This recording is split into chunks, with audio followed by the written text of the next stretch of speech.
anywhere. And we'll start with a visiting team on the scoreboard today. It is the Horned Frogs of TCU. Didn't have to make many changes for head coach Kirk Saarloos, but they did move the uber-talented freshman Lucas Franco up into the cleanup spot. He's been batting eighth the first 2 days, while Nolan Traeger, who started on opening day at catcher, he's back in there batting in the 6th hole. Meanwhile, Jack Arthur will move down, I should say, one spot from 6 to 7 in the order, with Cole Kramer set to lead off. Chase Brunson, Lucas Franco, and Rob Liddington Jr. have all had multiple hits throughout the first 2 games. This young man has waited a long time to make his debut. Pat Cord Rager, the Texan, did not pitch last year for Arkansas, took a red shirt. Here he is for OU. Yeah, what a name. Rager, how about that? Let's go. 6'6", 237-pounder from just down the street in Maypearl, Texas. All population of 939 Texans. And what a place to get his debut. Grew up just on the outskirts of this stadium.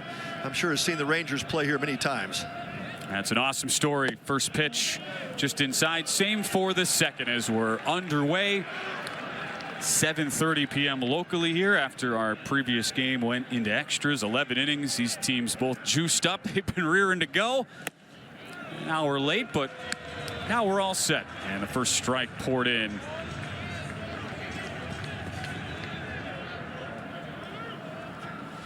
So Cole Kramer and TCU. They played in, as this one's fouled back, what was a record-setting game last night. We had nearly 23,000 in attendance for the top 10 showdown, TCU and Arkansas. TCU got pairs of runs in the first and second innings. They really jumped on top of Arkansas early. Pat were able to just barely hang on for dear life thanks to a 9-out save down the stretch from Noah Franco. As this one's taken for a called strike here, though. Kramer set down and a good start for Rager.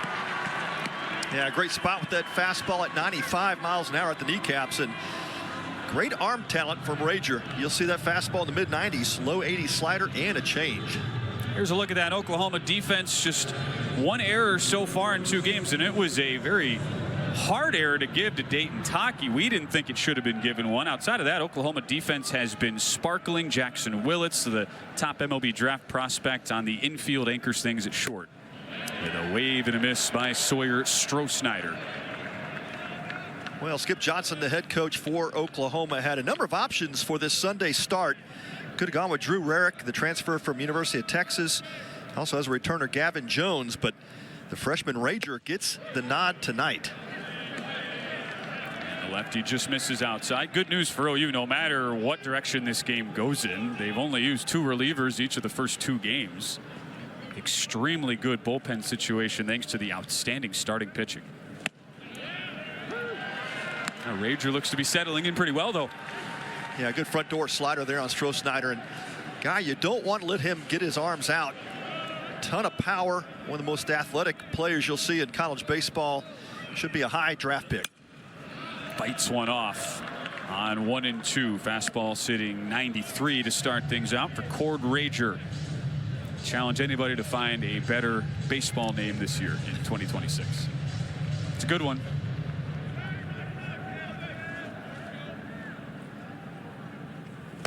Wave and a miss. Ties him up inside. 94 with the cheese, and back-to-back Ks to begin Cord Rager's college career. Yeah, Rager's got that look on his face. Just big-time competitor, and of course just blows the fastball right by Stroh-Snyder. Hard guy to do that on, but he accomplishes a feat. Back-to-back strikeouts for Rager.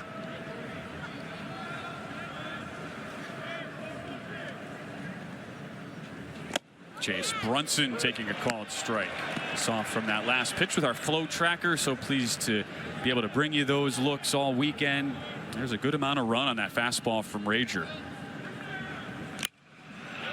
Works ahead 0-2 on Brunson. That really seems to be the theme, Pat. The starters who we've seen for Oklahoma, they get ahead of counts, they don't nibble, and they've been super effective as a result. Attack mode right out of the gate. You're right, Ben, and it's actually fun to watch if you're a former pitcher. But like the guy sitting 5 feet away from me. Yeah, making life tough on these hitters. But boy, what a job Skip Johnson's done. Yet having to rebuild the entire rotation, as we've talked about throughout the weekend, and that is not easy to do at this D1 level. And Skip Johnson just continues to reload with these big-time arms. The 1-2 to Brunson. fouled off.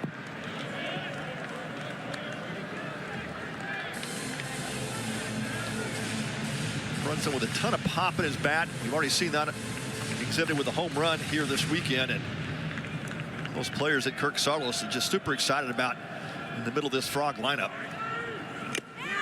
Foul tip held on to. Cord Rager couldn't have dreamed a better start to begin his collegiate career. 3 batters, 3 strikeouts, and we're underway in the championship game from Globe Life Field. Oklahoma coming to bat for the first time up next.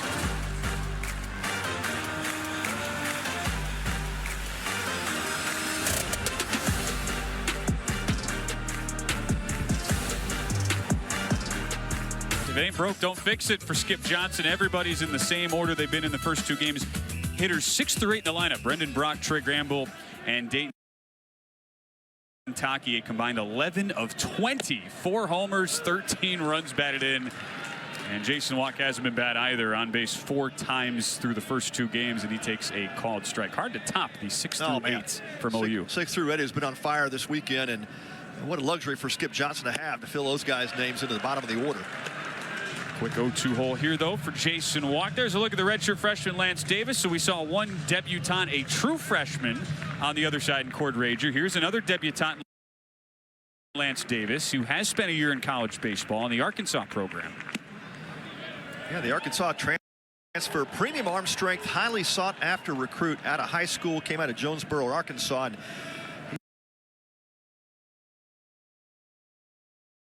takes his craft to TCU, and Kirk Saarloos is super excited. He says, you know, he worked on really simplifying his pitch selection. Guy comes in with 5 pitches. It's a fastball that he'll turn it over with a sinker as he gets the call, 3rd strike there to start the game on walk.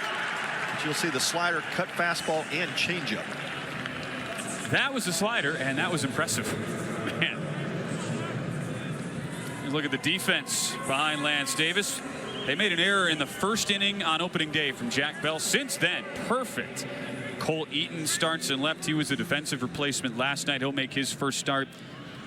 And they put Nolan Traeger back behind the dish. He started opening day for head coach Kirk Saarloos, who will catch up with in the top half of the next inning. Hot shot past Jack Bell, a rifle 100 miles an hour off the bat, and after a hard turn, Camden Johnson will stay put at first base, our first hit of the night. And that ball was slicing off the bat of Johnson, and it got over to Jack Bell quick. Really just handcuffed him, nothing to do there. Didn't even slow it down before it got to the left fielder, Noah Franco. And yeah, quickly back to the infield, but Cam Johnson with the single. Brings up Deaton LaChance, and that has been what's made this Oklahoma lineup so tough throughout the weekend. As LaChance swatches a slider just outside. And mentioned 6 through 8, the ridiculous 11 and 20. Well, how about 1 through 4 in the order, Pat? Now 10 of 35. Yeah, unbelievable. Not bad Great either. start. Yep. And out in left field, Cole Eaton, not Franco tonight. Franco came in to finish that game, got 9 outs to complete the win over Arkansas. He's got the night off from the outfield, and what an athletic outfield for the Frogs with Stroh Snyder in center and Chase Brunson in right. Those guys can just flat go get the baseball. A much deserved night off, at least in the starting lineup for Noah Franco, who was incredible. The 2-0 runner goes. Pitch is low. Throw is late. And this do-it-all Oklahoma offense continues to excel on the base paths as Camden Johnson has his 2nd steal of the weekend. Yeah, big jump off the pitcher Davis, and yeah, that's some great wheels out there for Johnson. You give him a jump like that, and there's not a catch in the nation that's going to throw him out.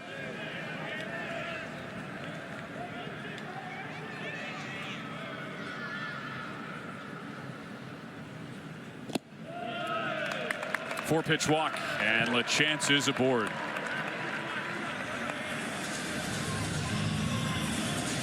Certainly a case today, Pat, of unstoppable force meeting movable object. This awesome Oklahoma lineup that has come into the season in impeccable form against the TCU pitching staff that has been so good for so long under Kirk Saarloos, and that has displayed itself. Just 4 runs allowed in back-to-back games against Vanderbilt and Arkansas. Yeah, it's a really athletic lineup here for the Sooners. A lot of speed at the top some big-time power bats in the middle. But they have put on an offensive display so far these past 2 games to open the season. Jackson Willits, his form scorching hot. He takes a first pitch slider on the outside half. Started the season 0 for 4.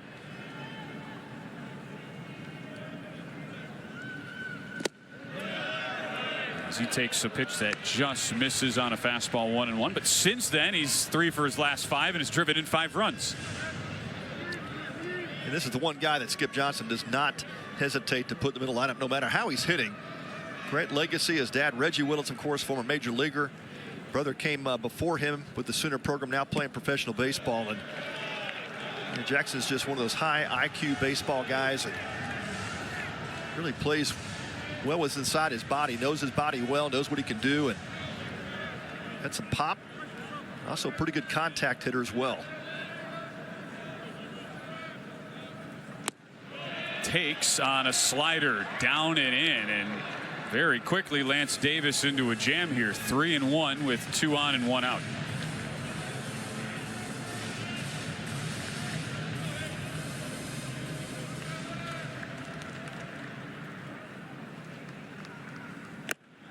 He's taking, and it's another walk. So 8 balls in the last 9 pitches here for Lance Davis, and Nolan Stevens, the only player who has seen time in this Oklahoma order to not have a hit this weekend, comes up with the bases loaded.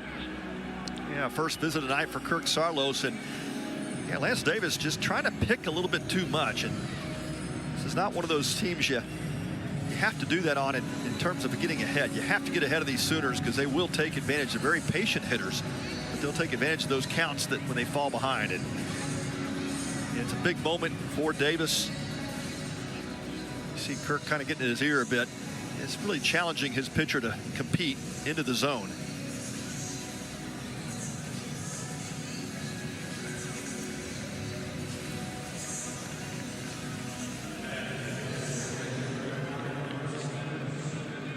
Good look at the number 45 in his debut, Lance Davis. Always so natural, too, as much as it drives your coach crazy, Pat, when it's your first appearance. You want to be so fine, so perfect, want to hit the edge, the black on every pitch. And the reality is that's great in theory, but not necessarily in practice. Yeah, you got to cut the plate in half that first pitch and really challenge to contact. And that's oftentimes when you, especially first game of the season, you're on the mound, you've got the adrenaline going, you're really trying to just settle in, and settling best when you get ahead. A shot to right center. It is down for a base hit, and Nolan Stevens has his first hit of the year. The last Sooner in the starting lineup with a base hit. It's a timely one as OU leads 1-0. Yeah, Stevens sitting all over that fastball delivery and gets it a little bit off the end of the bat. Kind of one of those tweeners that Sawyer Strohsnyder had to make that split-second decision. Did he come in and try to dive and catch it in the air? That time kind of settles back, not wanting to make a mistake and let that ball get by him. And they do hold the Sooners to the 1 run as all the runners had to hold to see what was going to happen with Strohsnyder in center.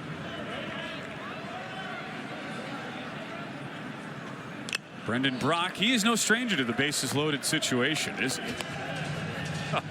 Grand Slam opening day. In his debut for OU, the JUCO transfer followed that up with a double multi-hit game yesterday, 5 for 8. He's behind in the count, 0-2. Yeah, the obvious question with him transferring in Southwest Illinois College was, could he handle the pitching at this level? And I think he's more than proven that.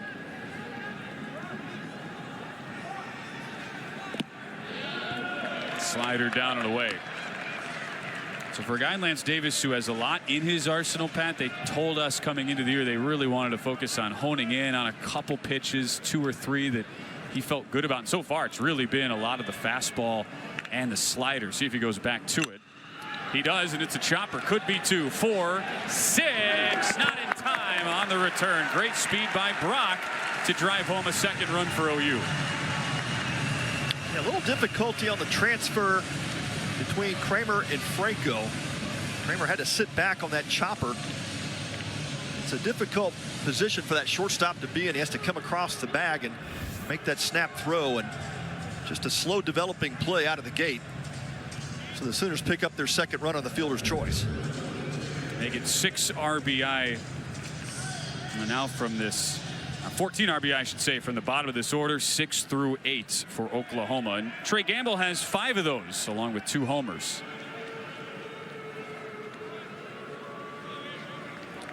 Well, Davis has to find the off-speed pitches. That's indicative of what's happened here this first inning. Just not able to command the off-speed, and Sooners are just spitting on spin at this moment. See that first pitch slider in the strike zone, but yeah, Gamble not going to off-right it. They're going to sit on fastball until he can prove he can get the slider or breaking pitch changeup over the plate.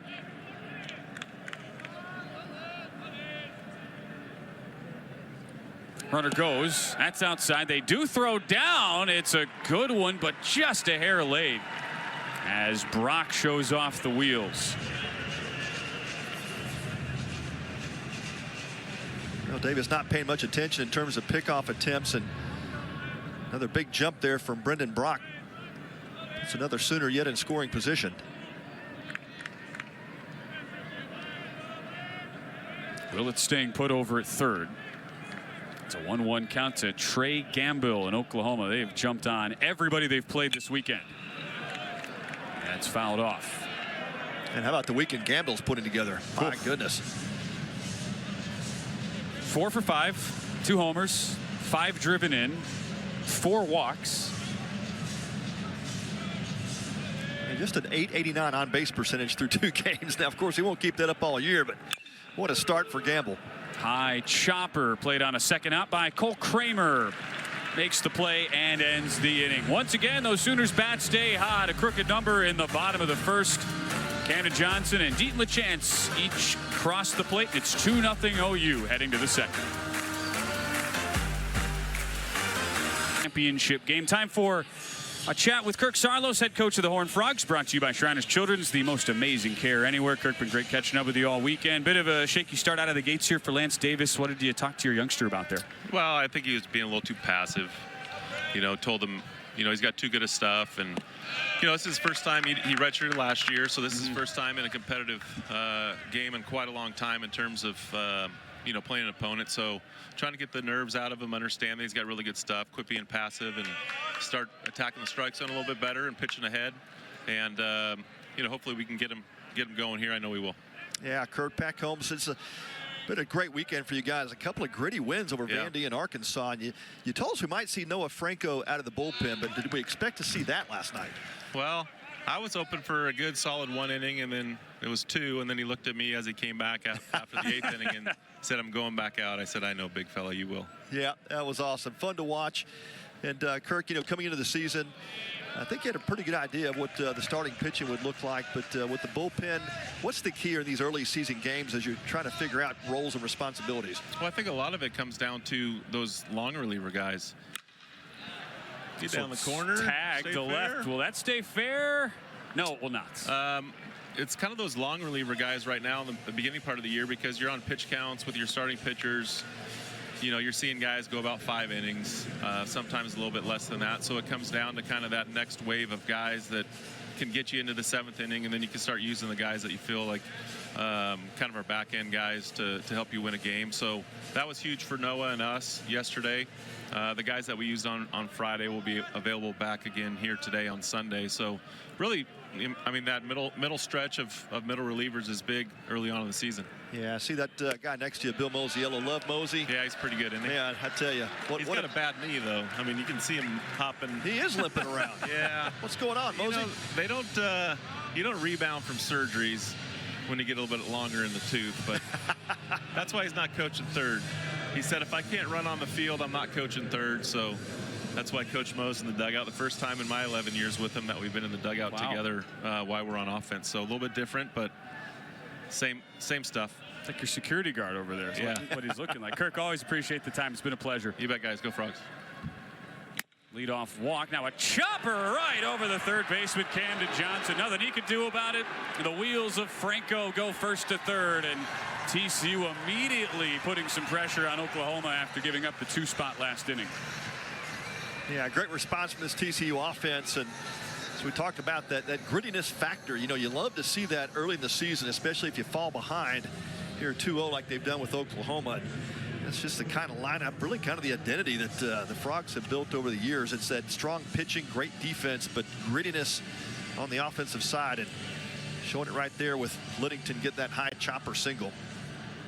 3 for 9 in his debut weekend with the Horned Frogs, Rob Liddington Jr. It's Nolan Traeger who takes a called strike. One of the things of the many areas where Kirk Saarloos is extremely blessed this year is in the catcher position. I mean, such a great luxury to have 2 outstanding options.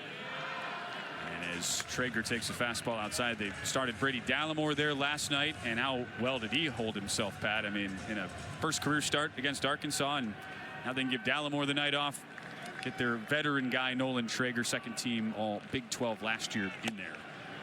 Runner does go down to second. They will throw through, but an easy steal for Liddington. And it's 2nd and 3rd. Well, as you can imagine, you know, you got a pitcher that's 6'6" on the mound and not real quick to the plate. Pretty good jump there from Liddington at first base. Went on first movement. Nothing could be had there from the catcher to second base. Just a tough throw off the kneecaps. Blocked out by Deaton LaChance, and it's 2-2.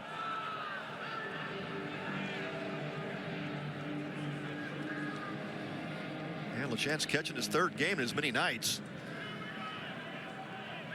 Position that Skip Johnson had to fully restock after losing Easton Carmichael and Scott Moulton last season. Hard hit ball left center. This will get a run home as it's caught by Gambill out there in the gap. And the Horned Frogs are on the board thanks to a Nolan Traeger sac fly.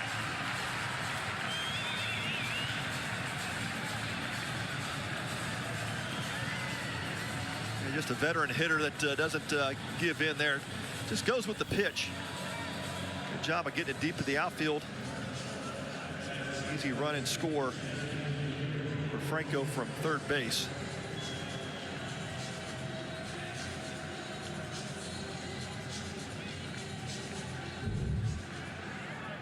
So Traeger gets his first RBI of the season. Jack Arthur made his first appearance of the year last night. Did walk in 4 trips. He takes a first pitch strike. You have to appreciate on a Cord Rager, though, Pat, outside of that walk to lead off the inning, he has really attacked all these hitters, even when they've hit him a little bit. Yeah, the command is there. That's exactly what you want to see in that first inning. He settled in quickly with those 3 Ks, and he's locked in with a couple of his pitches here. Like to see that early, especially from a freshman. Moment is not too big for him so far. 1-1 count here. 1 down in the top of the 2nd after the Nolan Traeger sac fly. It's a called strike. One of those situations as a coach, you hope your players are paying attention, except on the Jumbotron, they've got 2 outs. That's right. So don't run. Don't trust the board. You can't always trust the board. There's a great look through the TCU fans from our outstanding camera crew. High pop up here on this championship Sunday night. Who wants it? Taki will, and makes the catch. That's the 2nd out.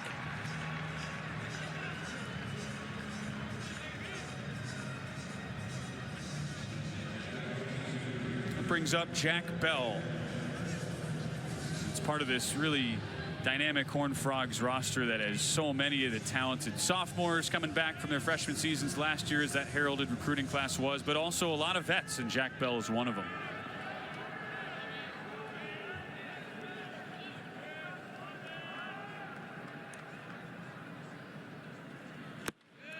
As he takes outside on a slider.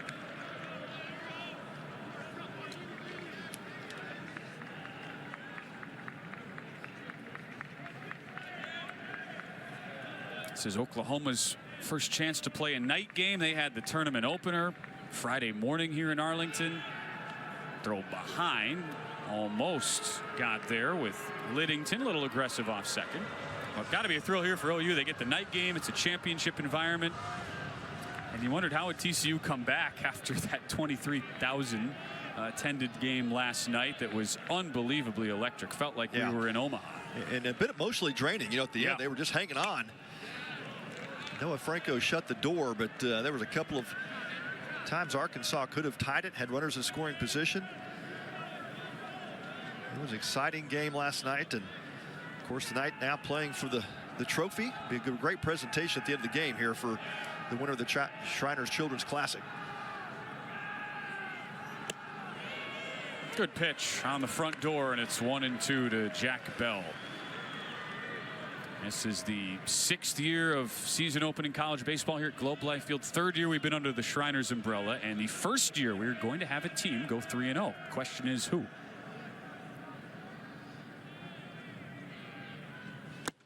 Upstairs, 2-2. Yeah, Rager has spotted a slider and a curveball here in this sequence to Jack Bell. See if he goes back to it. Had great command of both those pitches so far.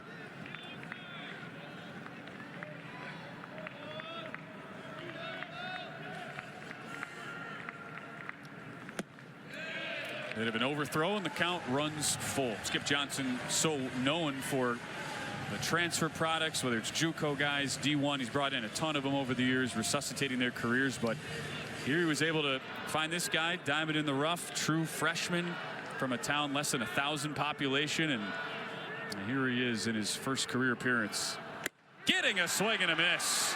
What a bounce back from Rager. The leadoff walk does come around to score in Lucas Franco, but Rager retires the final 3 in the inning.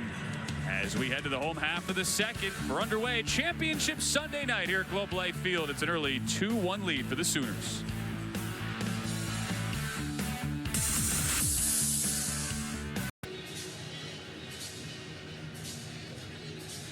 TCU and Oklahoma. Great battle of former Big 12 teams as we're underway. An early 2-1 lead for the Sooners in the bottom of the second, who have really had TCU's number pad here. They've won 6 straight in this series, including the only meeting they ever had at Globe Life in the Big 12 tournament back in 2024. Yeah, a couple of Big 12 foes, and you know, OU has been dominant those past number of meetings, but always a great matchup with these two teams.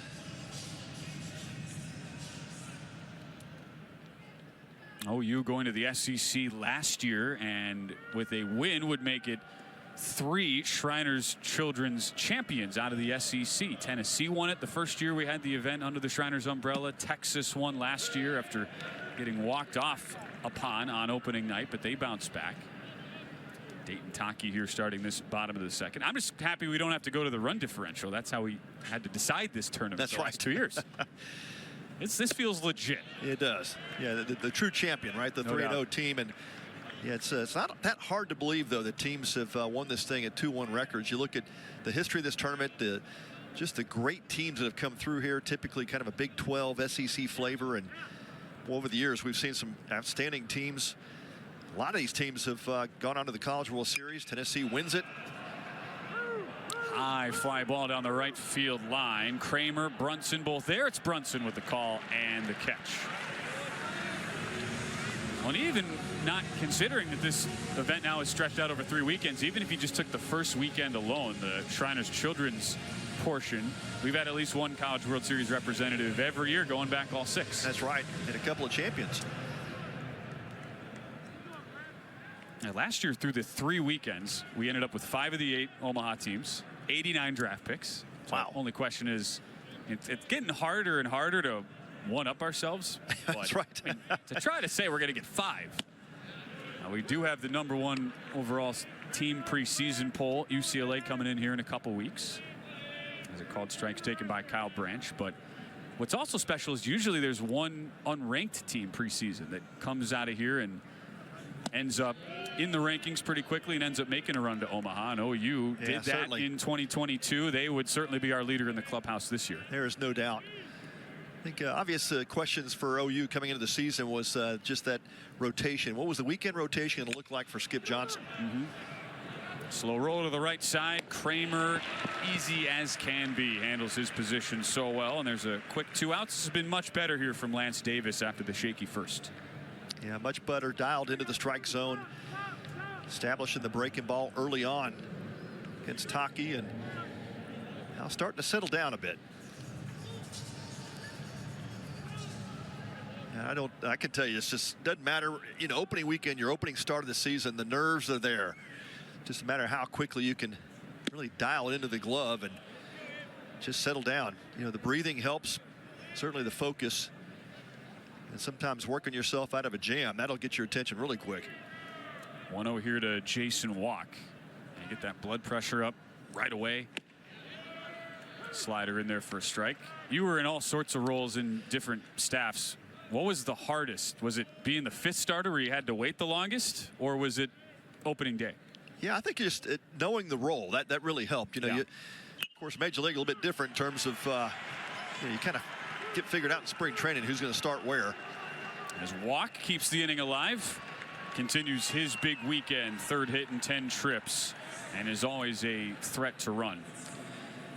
That's a good point, though, just knowing where you're going to be. Yeah, just erase the unknown. There's a fear there, obviously. And then, you know, for college staffs, I think hearing Kirk Sarlo's talk on the coaches call, you know, really wanting college baseball to give them a little bit more time before the season starts. That would certainly help identify responsibilities and roles in the bullpen. But also for just, you know, the health of the players and the pitchers as they're trying to get loose, build that arm strength up. You know, do a lot of work in the fall, but then you have that shutdown period in December. Basically, coaches don't get to even see their players for an entire month. Then they come back in January, and you've just got a few short weeks to get ready.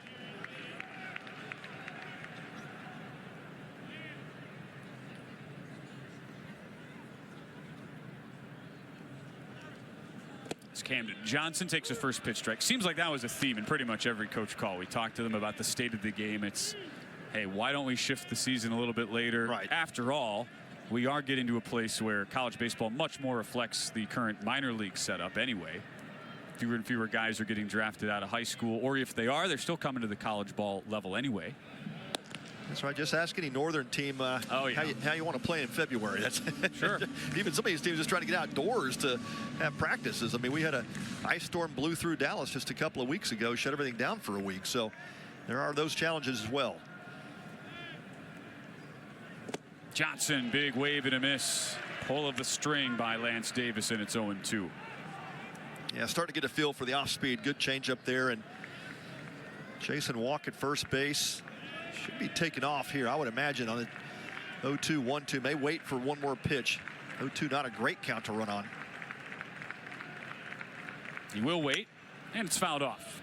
It's pretty shocking to see Walk get thrown out earlier this weekend. He was an 18 stolen base man last year, tied for the team lead, and then they brought in this guy to follow him up in the order, Camden Johnson, transfer from Wichita State, who has incredible speed along with great defense. Yeah, Lance Davis not especially quick to the plate. He's about a 1.5. He's going to put a little pressure on Nolan Traeger to get rid of it quickly if Walk does go. Yeah, you see Davis shaking off. He doesn't like the pitch call from the dugout. They do allow Traeger to call pitches, and he does get suggestions, of course, from Kirk Sarlos, but they got great trust in that TCU catcher. Just a big-time veteran behind the dish. No shock that here we are, premier college baseball showcase of the season, and two of the only teams in college baseball here who let their catchers call pitches. Ryder Helfrich of Arkansas and Nolan Traeger, as you're talking about. High fly ball. Will it stay fair? It will! Off the pole! Camden Johnson goes yard, and it's 4-1 Oklahoma.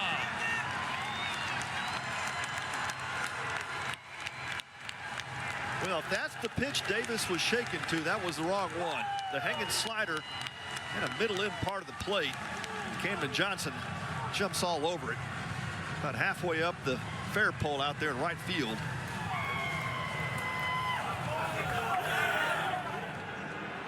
A lot of folks like to refer to it as a foul pole, but when it hits the pole, it's fair. And it does just that. Right above that Chick-fil-A sign, and get a no doubter. The only question was if it was going to stay fair or not. That ball was hooking hard. But he takes it home for a 2-run homer. Right off the fair sign in the fair pole. There you go. There you go. Yeah. Man, this Oklahoma lineup. I mean, what more could you ask for opening weekend? A chance off the end of the bat to shallow left. Eaton settles under it and makes the catch. This Oklahoma lineup continues to be on a tear. A 20-4 aggregate scoreline. Their first 2 games, they've put up back-to-back crooked numbers to start this one. And Camden Johnson, his first homer as a Sooner, off the pole and right. OU by 3.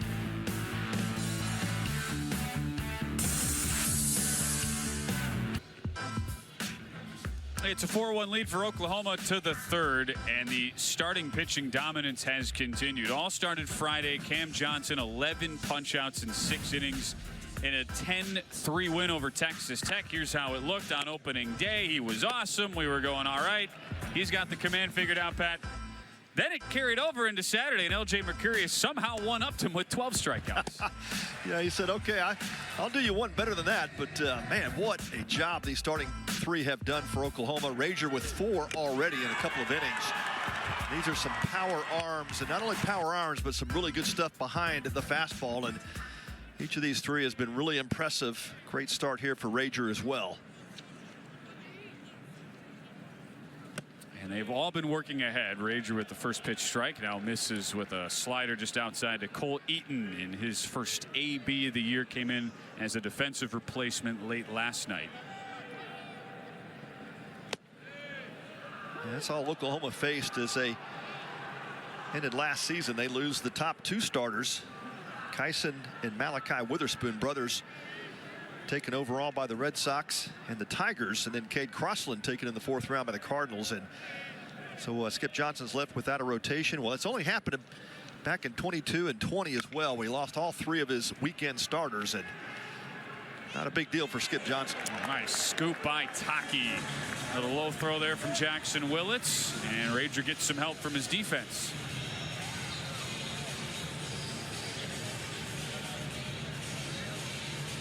I'm still petitioning them to overturn that error on Taki from opening day. That was not fair. Yeah, that was a. And he's been great over. That was a bullet. He really is. Good glove for a big man as well, and that was about as sharply hit a ball as we've seen on the infield, and he was able to knock it down. Just couldn't make the play, but especially holding a guy on, and that ball was a bullet. He makes this play, top of the order now for TCU with a ball inside.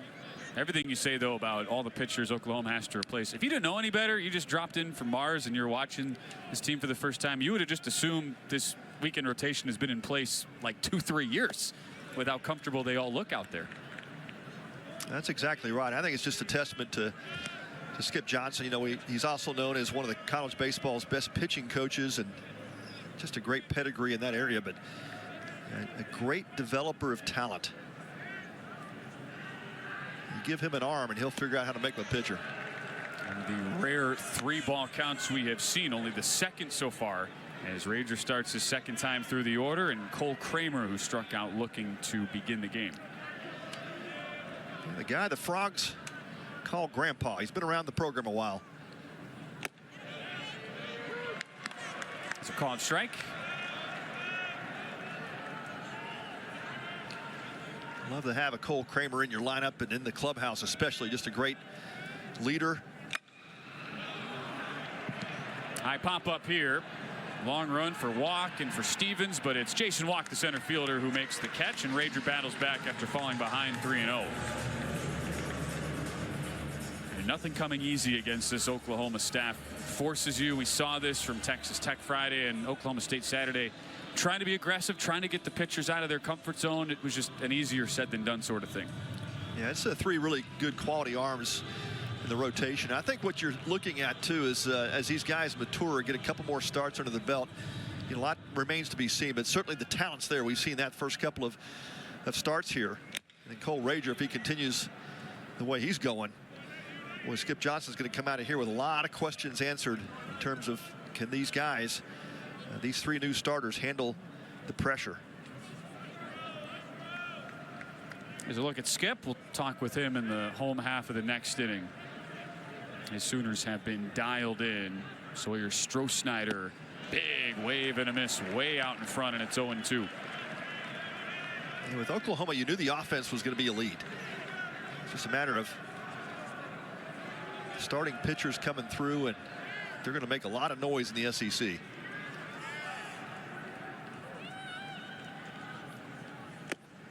Goes right back to it.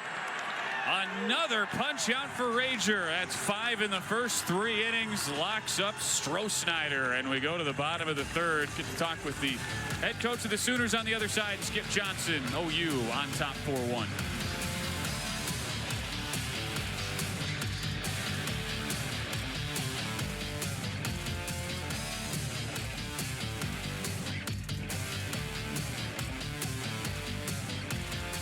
Bottom of the third. Check in again with ninth-year head coach Skip Johnson with Oklahoma as we start this home half of the third. Skip, thanks again for doing this. Cord Rager off to a great start. First off, where does he rank on, you've been around the game a long time, all-time great baseball names? Cord's got to be up there, right? Oh, yeah, for sure. No doubt about that. And how did you find him? A great high school pickup you guys got. Well, I went to a rodeo, and he was roping, and he was bulldogging off of a horse, and they said he was a left-handed pitcher, so I went out and found him and got him here.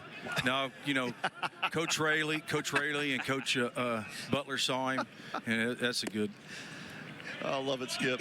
Well, you know, the big question mark coming into the season was rebuilding this starting rotation, and I got to tell you, Skip, between Johnson and Mercurius and now Rager, I think you've answered that question. Well, I mean, good pitchers make good pitching coaches, no doubt about that. And you know, Coach Butler and Coach Raley and Coach Willis, you know, recruit, and we also recruit as well. And just trying to find the guys that are right fit, and that's the biggest thing for us. And just try to make them better. I mean, that's the biggest deal. Yeah. Get down. Get over. I just hung up there. Yeah. Well, Coach, you had to replace an All-American catcher and great leader, Easton Carmichael, but tell us what Deaton LaChance has brought to this club. Yeah, he's really good. I mean, he loves to play. That's what's fun to, watching him play is just, he plays with so much passion. He has fun. He's always smiling. He's always in a good mood. He's sometimes he gets mad when he has a bad at bat, but that's what's so refreshing. He has fun and gets after it. Skip Johnson, go to your local rodeo. Maybe he'll show up. Yeah. Good to see you, Coach. Appreciate it. Thanks, Coach. All right, thanks, guys. Bye. Nolan Stevens digging in after Jackson Willits flies out to left. And a lot of work for Cole Eaton. Stepped in, then went back and is able to track it down. A couple of hard hit balls for the first 2 outs of the third. Ben, I saw the look on your face for just a split second. You were buying into the rodeo story. I really wanted to believe it. Like, there's no way, but this would be awesome. Yeah. This would be peak. The 6'6" rodeo star, right? Yeah. The Roper, yeah. Awesome. You don't see many of those guys out there. I went to my first rodeo outside of Bryce Canyon in Utah. It's about 12 on a family trip. And Bryce Canyon in the summer, very popular with tourists who go out to see the national parks. We were the only Americans there. It was full of German tourists at this rodeo, and they could not have had a better time. They were just loving it. They had no idea it was happening.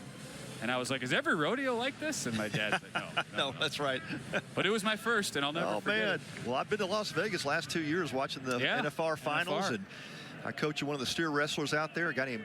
So Ranger's a great baseball name. How about Rowdy Parrott for a steer wrestler? Oh, yeah, there you go. Come on. That's awesome. Rowdy. The middle, Brendan Brock keeps the inning going and keeps his outstanding opening weekend alive with his 6th hit in 10 trips.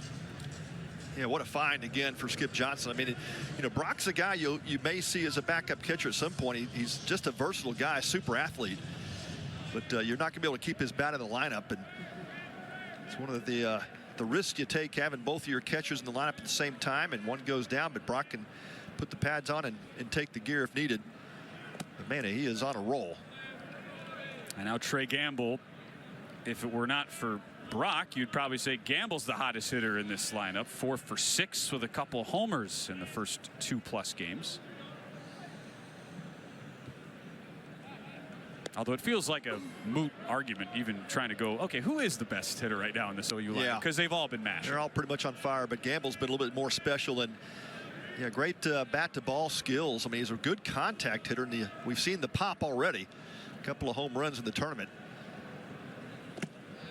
Fastball outside. It's a great example of how you don't need to be one of these free swinging guys to have pop. You can be disciplined. Yeah, you can he really wait for is. your pitch, and nobody exemplifies that more than Trey Gamble. Yeah, he works pitchers over, and that's the problem. You get a guy like that that's disciplined, but has that pop along with it. Good slider there, just missed. A lot of hitters sitting 2-0. They would take a Big Bertha-like hack at that one, but not Trey Gamble. Lets it go, and it's 3-0. And you can see Davis really pitching careful to him. And it's the hot guy in the lineup. You get the scouting report. You say, this is a guy we don't want to give in to tonight. Works it to 3-1. Lance Davis had a spotty first inning of work. A couple walks, got out of it. Was off to a good start. Retired the first 2 in the last inning, but a 2-out single, then a homer to Camden Johnson made it 4-1. Runner goes, pitches in there for a strike, and the throw skips into center field. Brock on his horse into third. And Bell had to do a good job just to stop that ball from nearly getting past him. Little 2-out rally here for the Sooners. Yeah, pitch looked up in the zone, and not sure if Traeger maybe just slightly hesitated, thinking that was ball 4, but just an offline throw gets by Franco at shortstop and jumps into center field. Yeah, he tried to pick it. Couldn't quite get there, and Brock easily to third base. Brock was stolen bases both times he's reached, then an E2 on the throw from Traeger. Tapper, tough play if it's fair. It is. The throw is just in time. Great job by Davis after a slight bobble. And he works around that 2-out hit, stolen base, and error to retire the side. And the first 0 put up on the board by Lance Davis. To the 4th we go. It's Oklahoma on top by 3. A lot of kids sports, chasing them around, coaching baseball, softball, and then get to watch some volleyball as well. So Holy Trinity right there. You got it all. You've got it all covered. Well, sure you had a chance to see last night. I mean, what an atmosphere, and it's got to make you feel so special. I mean, like, it was mostly Arkansas fans. At the same time, though, for TCU to be a part of that, to get a win on a night where we broke the college baseball attendance record here at Globe Life. Yeah, those Hogs travel well, but it was a great sight to see. I mean, this whole tournament's a great environment, and it's a lot of fun to come to. Yeah, Brian, I remember you catching back in the days, and you know, Coach Schloss just had so many great things to say about you as a player, a leader, and of course ran that pitching staff so well. But what was tell us about some of your favorite memories as a Horned Frog? Man, there's so many great ones. Obviously, my favorite, since you brought up Slosh, was dogpiling that Longhorn. Oh yeah, down at UT. So that one's going to be hard to top. Hard shot. There's a base hit. Chase Brunson. You come in the booth immediately. Horned Frogs start a rally going as we begin this top of the 4th. There we go. Got to wake the bats up a little bit. Did you guys have any two-way players like a Noah Franco when you were around throwing, first team all-conference hitter and then turning around throwing 97 with a wipeout slider? we had a lot of guys that thought they were. That's right. Yeah. There you go. But no, we didn't have anybody like that, and man, he is something special. He's a lot of fun to watch. And we're watching Lucas Franco. It's funny, they're not related. I've had so many people ask, wait, they're brothers, right? They just assume because they're both incredible baseball players. It's funny how that works. I think we just go with it at this point. That's right. Just go with it. That is amazing. I'm just curious from your perspective now, too. You see these 17, 18-year-olds come in with professionally built bodies now and with the games to back it up. It's got to be wild to see how that development has come. Yeah, it is. It's honestly crazy what these kids are coming in looking like physically. I mean, I remember when I saw Lepore for the first time, I thought he was a middle linebacker. Right. And it's just, these guys are just so physically strong, and it's really impressive. Brian, talk us through your professional career and your time in the minor leagues, and just not a lot of guys get a chance to do it at that level. Yeah, luckily, I got drafted by the Tigers, so I was kind of in the right place at the right time. I was able to shoot up through the minor league system pretty quickly and make my debut with them after about a season and a half in the minors. That is quick, yeah. So I was in the right place at the right time for sure. But man, it's just such a fun journey to get to do what you've always dreamed of doing, and I mean, every day in the locker room, getting to be around those guys, which is such a special day, and so I just really enjoyed it. I mean, I wish I could still be doing it, but yeah, but, don't we all? Yeah, exactly. And you get to come home and play for your hometown. That had to be a thrill. Oh, that was such a great time in my life. yeah, being able to play for the team that I grew up watching, that, you know, hometown kid, and I mean, I had to leave a lot of tickets, but, Yeah. but it was definitely worth it. 2-1 offering, chopped foul by Lucas Franco. You know, I love Brian putting Pat on the spot. So everyone thinks of the 2010 drafts. They think of Bryce Harper. And he was obviously the first guy to come out of that draft. Position players we're talking about to make it to the big leagues. Can you name players 2 and 3, Pat, from that draft who made it to the show? No clue. Yeah. Cole Calhoun, number 2. The guy next to you, number 3. There you go. Brian Holiday. Should have known that. You're part of just one of those MLB footnotes. It's pretty cool. And what a draft class that turned out to be. Yeah, it was a great draft class, and you know, I was fortunate enough to get to play with Cole when I was with Arizona. Yeah. But yeah, I wish I would have edged him out to be number 2. But Bryce Harper was going to be a tough one to beat. Yeah. No doubt. Yeah, you had your work cut out for you there. Even if Dave Dombrowski allegedly said he's not elite anymore, he's a pretty elite baseball player. Wave and a miss. Pretty pitch from Cord Rager. Goes with the slider, and it's a first out as Franco's down on strikes. You're asking Skip Johnson if Cord Rager where that ranked in his baseball names list. Pretty high. That's a good one. That's a really good one. Well, Brian, it sounds like you're chasing your kids around, and where have you settled into the area here? Oh yeah, we have a great community. We live here in Fort Worth, and yeah, I'm down there with my friends and family right now, and we have just such a great community. And my wife, honestly, I got to give her a ton of credit. When we got traded to the Rangers, we'd actually just moved back here to make this our off-season home, and she was like, nope, you're getting involved in the community, you're going all the stuff, we're doing T-ball, we're doing all the things, and she really, you know, forced me to get ingrained with the community, and it's been such a blessing ever since. That's great. Great story, man. This one in there on Rob Liddington Jr., a friend of mine, Shane Maxwell, TCU alum. I had never gotten to see campus. Showed me around today. I mean, perfect Sunday to check it out. I just couldn't believe, for a school that's always kind of been known for being, you know, the smaller of its Texas counterparts, just how in great shape that campus is. I'm just fascinated to, from your perspective, right, go to school and see how everything is developed there. They're now talking about adding on to Lupton Stadium here, currently looking into all the research behind that. Just what's that like, going back on campus, seeing all the development there? Well, I kind of never left. We live about a mile from campus, and so it's awesome driving by it all the time. And like you said, it's just one of the most beautiful college campuses you'll see. They take, you know, tremendous pride in making it look as good as it looks, and the growth has been tremendous, and it's great seeing you know, the program that you love have so much success, you know, academically and athletically. And Brian, what makes TCU such a special place in terms of the culture? And of course, you guys have this frog ball tagline, but talk about the identity of this baseball program. Well, I think it's just, like I said, it's a great culture, and it's something that, you know, we've ingrained, you know, back from guys before me, like Matt Carpenter and Chad Huffman and Royce Huffman and Lance Broadway, Arrieta, all these guys. It's just something that we've, you know, taken a tremendous amount of pride in, developing a culture that we can pass on from team to team. And they do a great job of bringing alumni back, talking to the team, and, you know, telling them, you know, what made us successful and what can we give to them. And so we just really try to keep passing it forward. Yeah. I mean, you guys really put TCU baseball on the map. I mean, it's been really just fascinating to watch. I played for Lance Brown my first year when I was at Rice. Of course, he came in and take over the baseball program. But, you know, Schloss got there, and it just seemed like it just became this aura you guys built in terms of getting to those College World Series. It became pretty common to see you guys in the postseason every year.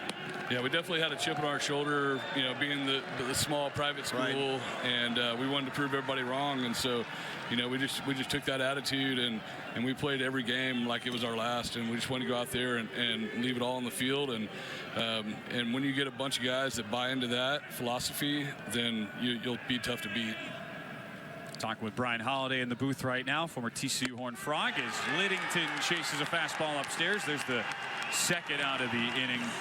with Nolan Traeger coming up. Well, from the Johnny Bench Award, best catcher in the country, led the Horned Frogs to their first ever College World Series. It's so great to see you still around, giving back to the community, and always a pleasure to catch up with you. Thanks for doing this as always. Thank you very much. It's a pleasure. Like I said, it's a great tournament. It's a great atmosphere. So thank you to Shriners Children's and everything they do to put this event on. It's a great event. You got it. We'll look to make it 3 for 3 next year. Absolutely. And go Frogs. Absolutely. Thanks, Brian. Thank you, guys. So 4-1 game right now for OU. After that leadoff single from Chase Brunson. And Cord Rager, he's been awfully deliberate, not wanting to give in at all. A bunch of throws over to first. And it's always fascinating, too, Pat, when you have a pitcher just rolling, who's a youngster as well. You never know how will they handle that first time with some traffic on the base paths. And I mean, Rager looks like the wily vet out there, just slowing everything down. Of course, right as we say that, runner goes, throw is a good one, and it's on the money. Well, Chase Brunson thought he was safe. They'll hold up play, but that was a dime from Deaton LaChance down there. Sure was. Great throw, great catch and release, and yeah, throw was a little bit up the first baseline. I think that Brunson felt like he got his hand in before the tag was made, and immediately called for that challenge, and Kirk Saarloos is going to trust Chase Brunson on that, and they will go to the replay here. The umpires have gathered up in the middle of the infield, and Oklahoma's going to hold their positions for the time being. But it was a called strike, and LaChance popped up, and man, what a quick release from the Sooner catcher. Looked like Brunson had that bag stolen easily. And he must have known we had Brian Holiday up here with us, Pat. Wanted to put on a show. Exactly. Yeah, there's the tag. Looks like kind of further down the leg near his shoe, and so we'll see if this call is overturned. Looks like the hand is there, but the tag is also applied. They're going to have to take a look at maybe a couple different angles. And it goes back into such the finer points of pitching, Pat, and whether or not it'll have an impact on this particular play. Was that deliberate approach from Rager? Was that enough to maybe just slow down the lead or the start from Brunson, even just by 1/10 of a second? That could have made the difference here. Yeah, certainly could. And you saw LaChance just pop up. The pitch was up, so it kind of got him out of his crouch early. Second base umpire John Brammer made the call. It looks like that glove does hit the outside of his pant before the hand is on there. Yeah, it's tough to tell. That's a tough angle, but yeah, the question is going to be, even if Brunson felt like he was safe, is there enough video evidence to overturn it? You're taking a look at a couple of different angles there. The center field camera, the first base camera. That's the camera from behind the plate. See, unlike you, I don't have a perfect record to uphold on these, so I'm not afraid to be wrong. I think they're going to hold this call. It's going to be hard to overturn that one, even if Brunson felt like the fingertips maybe have hit the base before the tag. But that's part of the replay challenge. You may have felt like you trust your player. He wants to help his coach out. Of course, it's a big call. It puts Brunson at second base. They're down 4-2, and certainly don't want to give up an opportunity for a run here. Give Nolan Traeger a chance to bat him around, but they're taking a long time on this one, trying to take a look at a couple different angles to see if they can overturn it. I don't think they will. With how well Rager and this whole OU staff is pitching, just to give them any outs on the base paths just almost feels like a double whammy. Yeah, that one hurts. Yep. Here comes Chris Koski leading our crew, and they will uphold the call at second. He is out. A BB from Deaton LaChance, and they wipe out Brunson to end the inning. It stays 4-1 Oklahoma. We head to the bottom of the fourth in the Shriners Children's College Showdown Sunday night championship game from Globe Life Field. It's the Sooners who lead by 3.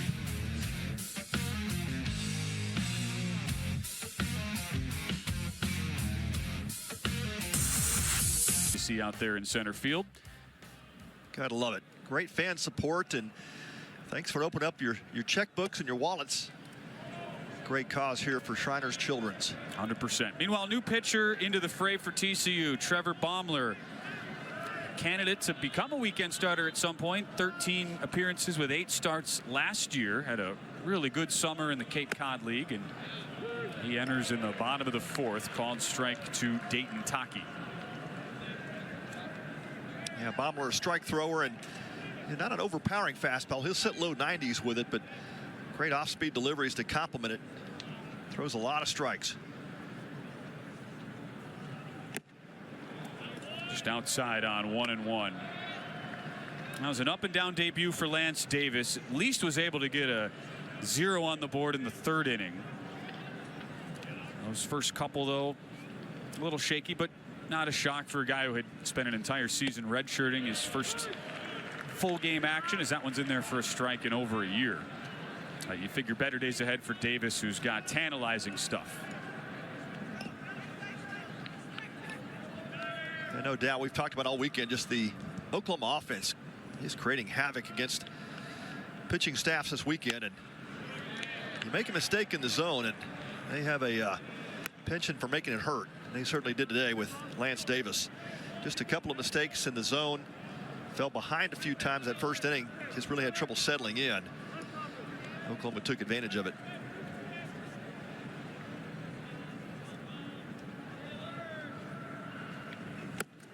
Wave and a miss on 2-2. Good start for Baumler out of the pen.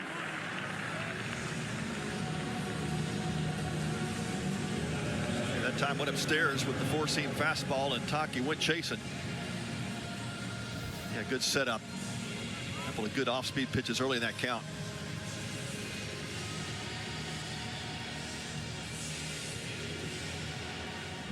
See on our flow tracker, running up and out of the zone. Taki gives chase, and it's Kyle Branch up second in the inning.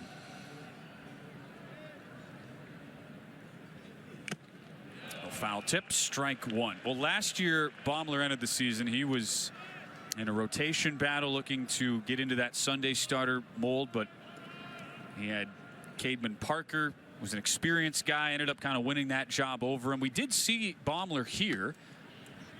He just misses upstairs. Saw him as part of the Amagi Bank series at Globe Life, and that was one of those days, Pat, where for a guy who really is predicated on command, he struggled a little bit, hit a couple of K-State Wildcats in that game, was the losing pitcher. They lost 10-2, ultimately settled kind of into a midweek or bullpen role.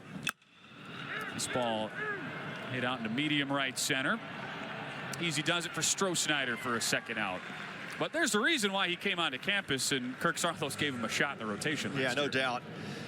And he's one of those guys, he can be a piggyback guy like he is today with Lance Davis, but can certainly start. I think that's one of the things you may see happen here over the course of the season, is Baumler can give you a lot of quality innings. And number 3 guy in the rotation, oftentimes doesn't have to be the big power arm, but you certainly benefit from a guy, especially when you get 3rd day of a row, and depending on how your bullpen has been used, Baumler's a guy who can get you 4, 5, 6 innings. That's always a luxury to have a guy like him who can just command the strike zone and stretch the game. Oh, watch out. Yeah. Wow. Right off the helmet of Jason Walk, and fortunately Walk looks to be just okay. Yeah, I think that may have glanced off the backside of the helmet. Certainly heard the thud here in the booth. And just a fastball that got completely away from Baumler, and no intention there, but that's a scary scene. That ball headed right for Walk's head. I'll check down over at first, make sure Walk's okay. That's great to see. He got a smile on his face. He'll stay in there. That's a good sign.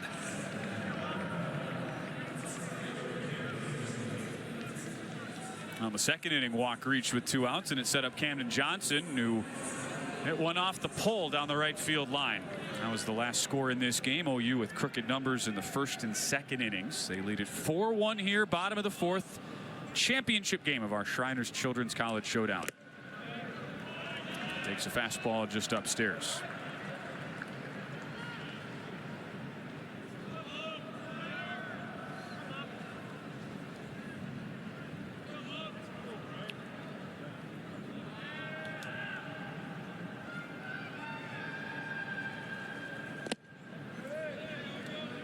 one's outside, 2-0. So we ended the day, Pat, saying hitters 1 through 4 in the lineup. 9 of 34, 6 RBI for Oklahoma. Been so solid.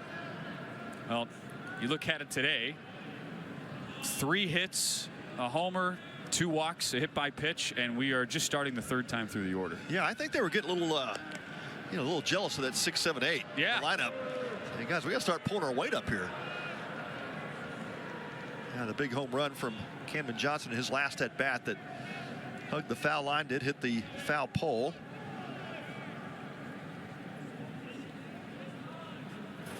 Yeah, Bomber's got to quickly get himself back in order too. You hit a guy up in the head region, sometimes that can give you the yips for a couple of pitches, but needs to settle back in quickly with this middle of the Sooner lineup coming up. So you now 12 hits between 1 through 4 in the order. They have tied the guys 6 through 8 in the order, who are also at 12 hits for the weekend. Just a crazy stretch of production. Walks running, pitches high, throw is a good one. Did they get him? No. Well, Lucas Franco wants TCU to challenge. We'll see if they do it again. They just lost a challenge in the last inning, and that's the issue. That is the problem, because Kirk Saarloos is down to 1, and he is going to go ahead and trust his shortstop. Yeah, great throw by Traeger. Again, back-to-back catchers here on the base paths, and Kirk hesitated ever so slightly, and then went ahead and wants to check this. So, boy, what a slide by Walk. Yep. At that swim slide, you know, he lifts that left arm up, and there's the tag on the chest. The question is, did Walk get that right hand in there before the tag was applied? Almost looked like Walk went to the back of the bag on that tag. See, it's you can see Franco thinking for sure he got him. John Bremer with the safe call. So unlike last inning, there was the out call. This time it's the safe call by Bremer. We'll see if it stands. Walk going Houdini act over there. Yeah, that was just a tremendous slide. Well, you teach base runners how to do that. You know, slide to the back of the bag, of course, always on stolen base attempts, but that swim move is something else.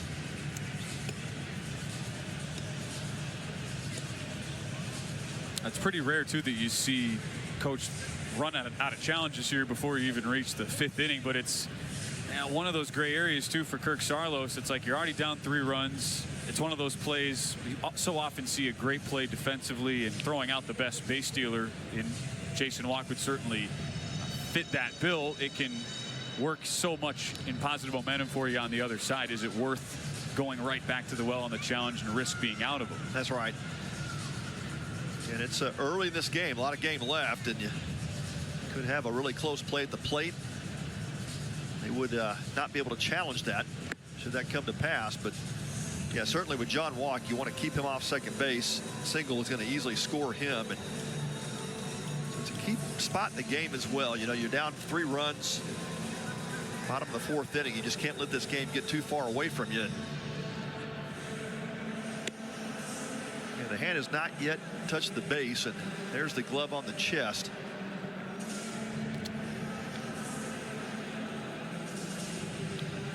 So the question is he touching any part of the side of the bag, Walk, as he's making that swim slide move? Yeah, I think the center field camera, you'd almost have to splice the home plate camera with the center field camera in real time to see it. Kind of put both those replays together, because we saw the tag to the chest. It looked like the hand was maybe sliding beyond the bag.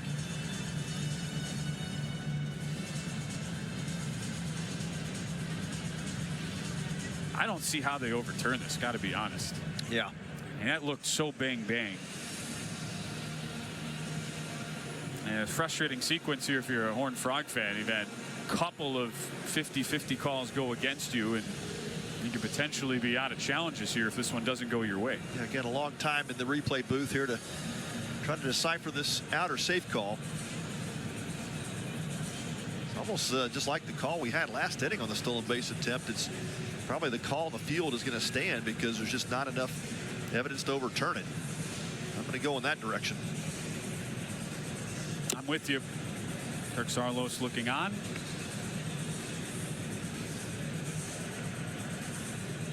You also want to learn early in the season, though, how much can you trust your players for their immediate judgment. And yeah, if, I guess the silver lining is if you lose both of these, if you're Kirk Saarloos, you can use that as a little ammo for later in the year. Hey guys, I didn't challenge, because remember what happened at Globe Life? You cost me there twice. Well, you love the aggressiveness with your players. They always think they're going to make the right call, and they may have it right in their minds, but you got to have the video evidence to prove it. Oh no, it's overturned. No, that was the call on the field. Yeah. I thought he was going to make an out call, and he kind of faked this out. Safe was the original call, and that is what is confirmed. So we got it right.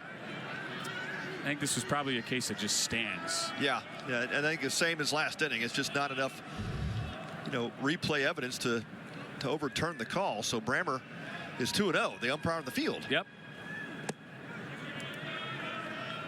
Ball now, and it's 3-1. That kind of reminded me of the old NFL ref Mike Carey, who loved to kind of fake out fans a little bit. He'd be like holding, everybody would boo. Defense, and everybody would go crazy. Ball 4, they throw back, and it's a bad throw. A second E2 on Nolan Traeger. That's what Walk can do to you out on the base pass. Such an aggressive runner with that secondary lead. So Johnson walks, and Walk heads to third. Yeah, ill-advised throw here from Traeger. And, Walk was dancing off the bag, but got back in plenty of time. And just a high-risk play from the Horned Frog catcher. Just did not work out that time. And again, Franco trying to dive across to knock it down and couldn't quite get to it.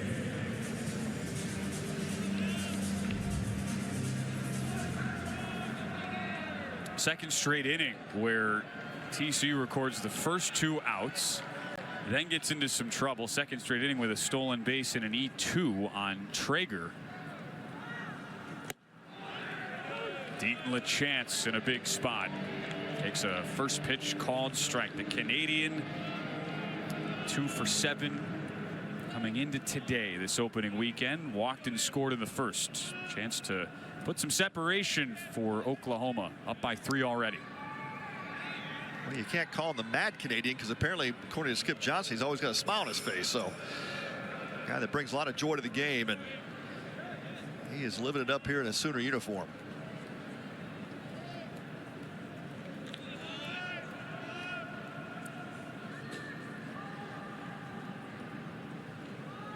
Runner goes down the line, fair. LaChance with a big hit. Walk is in. Johnson around third. He will score, and Oklahoma adds another 2-run frame. They lead it 6-1. Just an outstanding piece of hitting from Deaton LaChance. It's a breaking ball down in the zone. Not a bad pitch from Bobbler. Really hit his location. He just goes down and gets it.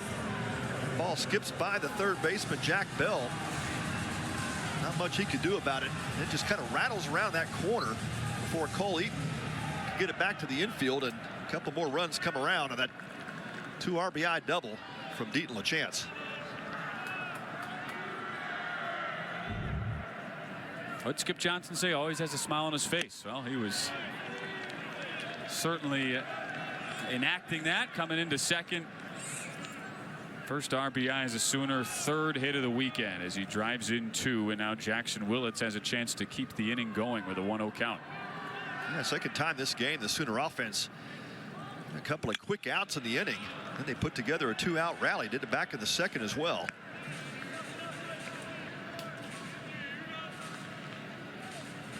It's got to be demoralizing, too, from a pitching staff perspective.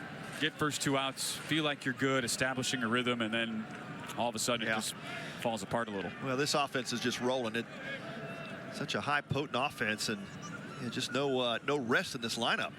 No easy outs. 2-1 count now to Willits.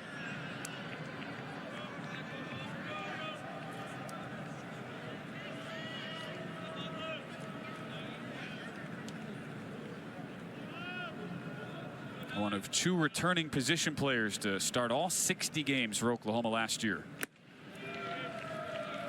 And he works the count to 3-1. He and his counterpart at second base, Kyle Branch, and rarely do you see that happen in college baseball. Your middle of your infield did come off the field.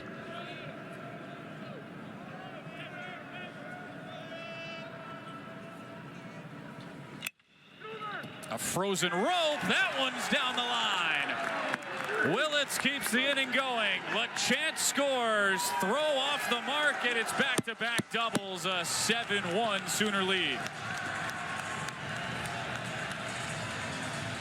Well, this pitch gets into the handle of Jackson Willits, but just showing some muscle here. He just muscles that ball down the first baseline and just bounces over the glove of Rob Liddington. Made a diving attempt for it. He actually got jammed on that pitch. It just shows you how strong Willits is.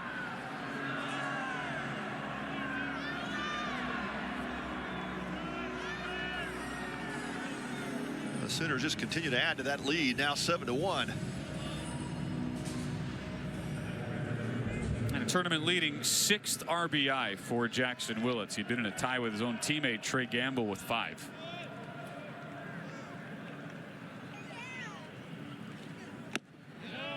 Nolan Stevens watches that slider just miss inside.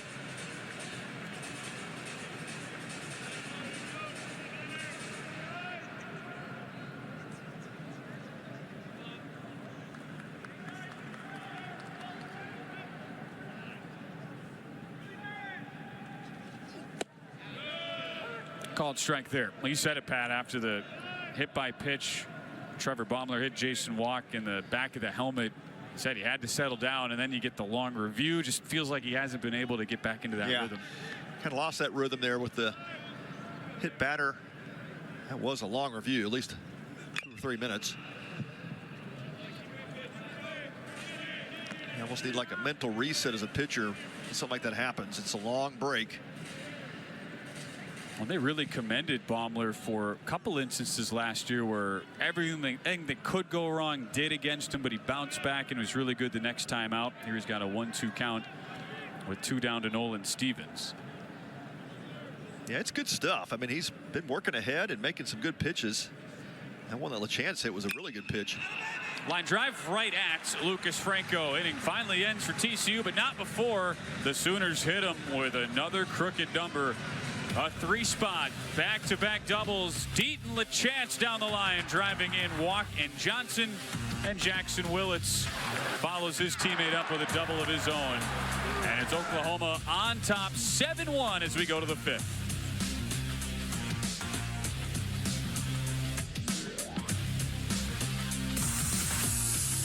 Just right, and we're going to do it tonight. Yeah, true champion. That's going to be fun. Yeah. Something in the air this year, and Oklahoma and TCU. Not only that, Dustin, we are up over, with still 1 game to go here, $262,915 raised, which at least just anecdotally feels like a mega record we have set this weekend. I got to think it has been. For sure. It's been an incredible weekend of college baseball here in Arlington, and we're so grateful for the generosity of college baseball fans, teams, players, and the media, you guys here, and of course Rev Entertainment, who's been a wonderful partner. Back up the middle. Willits can do no wrong. Makes another great play. Oklahoma certainly loves coming here. Whenever we talk to the coaches, Dustin, they're always just glowing about getting the opportunity. They love the facilities. They wish they could play like every game here in the non-con if they were able to. For sure. You know, you're going to get great weather, great crowd, and we're so incredibly thankful for the kindness that these head coaches have shown towards our healthcare system, to the patient families that we serve. They host all of these kids on campus in the fall and are incredibly generous with their time, the access that they give them, and the experience that they create here at the stadium throughout the week. It's unlike anything that we've ever seen in any other college baseball tournament in the country, and we're very proud of that. Yeah, should be, Dustin. Outstanding weekend. Again, over 260,000 raised. So beside the number, what's been the most exciting part of the weekend for you? Yeah, for us, again, it's just to have our patients and their parents, their families, be able to travel in from different parts of the country, experience what it's like to live a day in the life of a Division I baseball player, and to have the fans here at Globe Life Field welcome them, give them standing ovations as they're introduced to the crowd, and then have the chance to share their story. They leave here with an incredible sense of confidence that they may not have entered with, and it's really fun as an employee of our healthcare system to see these kids grow in such a meaningful way over the course of 3 days. Dustin Johnson with us in the booth right now from Shriners after Nolan Traeger starts the inning with the ground out. Jack Arthur up there right now. Works a count full. I'm just amazed. You know, my favorite part of this, we get to have the kids up in the booth, interview them, and it's just incredible how year after year they come in. They're so excited. They love the moment. They love the experience, everything about it. And for them to be able to concisely share their stories in what are oftentimes these unbelievably complex and complicated medical conditions, it always just blows us away. Absolutely. They're very, very incredible stories. The parents have done such a remarkable job with them over the course of their childhood. And Shriners, you know, as a healthcare system, we pride ourselves in providing what we call wraparound care, which is care that extends far beyond the walls of any hospital. And tournaments like this and sporting events give us that platform to give them moments to enjoy being a child and live life to the fullest. Yeah, great stories all week, Dustin. And, you know, the partnership with the Rangers and Rev Sports, I think, was this the 5th year now at Globe Life? It's the 5th year of the tournament. It's our 3rd year in partnership with Rev, Sean Decker, Jared Schramm, that group, yeah. and we couldn't be more thrilled at the successes and the accomplishments that we've been able to produce over these short 3 years. It has been incredible, and just the backing of those guys, and of course putting on a great weekend. The competition is always incredible to us. We get to come here. This is the kind of the Big 12 versus SEC flavor this weekend. But what a special event, Dustin. I know you guys have a lot to be proud of, and it just keeps getting better. It doesn't, and we've been able to work with the Rev team to create some shoulder events. On Thursday, during batting practice, we were able to host a Miracle League event. With TCU, they were here. We created an experience for more than 50 children from the Dallas-Fort Worth Metroplex to be able to play here at Globe Life Field. They How cool is that? Pictures on the video board, Amazing. had their names called on the PA system, and just a great way for us to kick off this weekend, and a reminder that it's about so much more than just baseball.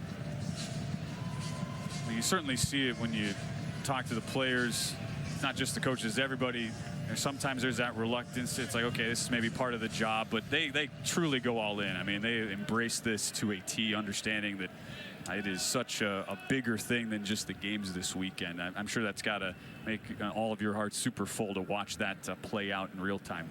Certainly it does, and we'll be watching the game, and we'll see our patients sitting in the dugout and had no idea that they were invited. So just a testament to some of these coaches and how far they're willing to go to create a meaningful experience for the kids. And you know, they do it one time, and they keep wanting to go back, and the coaches have always welcomed them back. So again, far beyond any sort of agreement with the Rev folks, but these guys have gone above and beyond to create a truly meaningful weekend for these kids, and we're so grateful for that. Dustin, talk about the services of Shriners Children's, because I think a lot of folks sitting at home, you know, probably are in at least a relationship somewhere where a child could benefit from Shriners. But tell us about all the services you offer. Sure. So Shriners Children's is an international healthcare system with locations throughout North America and access points for care all around the world. We provide specialized care for pediatric orthopedics, burns, spinal cord injuries, as well as cleft lip and palate. And we're so proud to say that over the course of the past century, we've treated nearly 2 million children, regardless of their family's ability to pay or their insurance status. Just incredible stuff.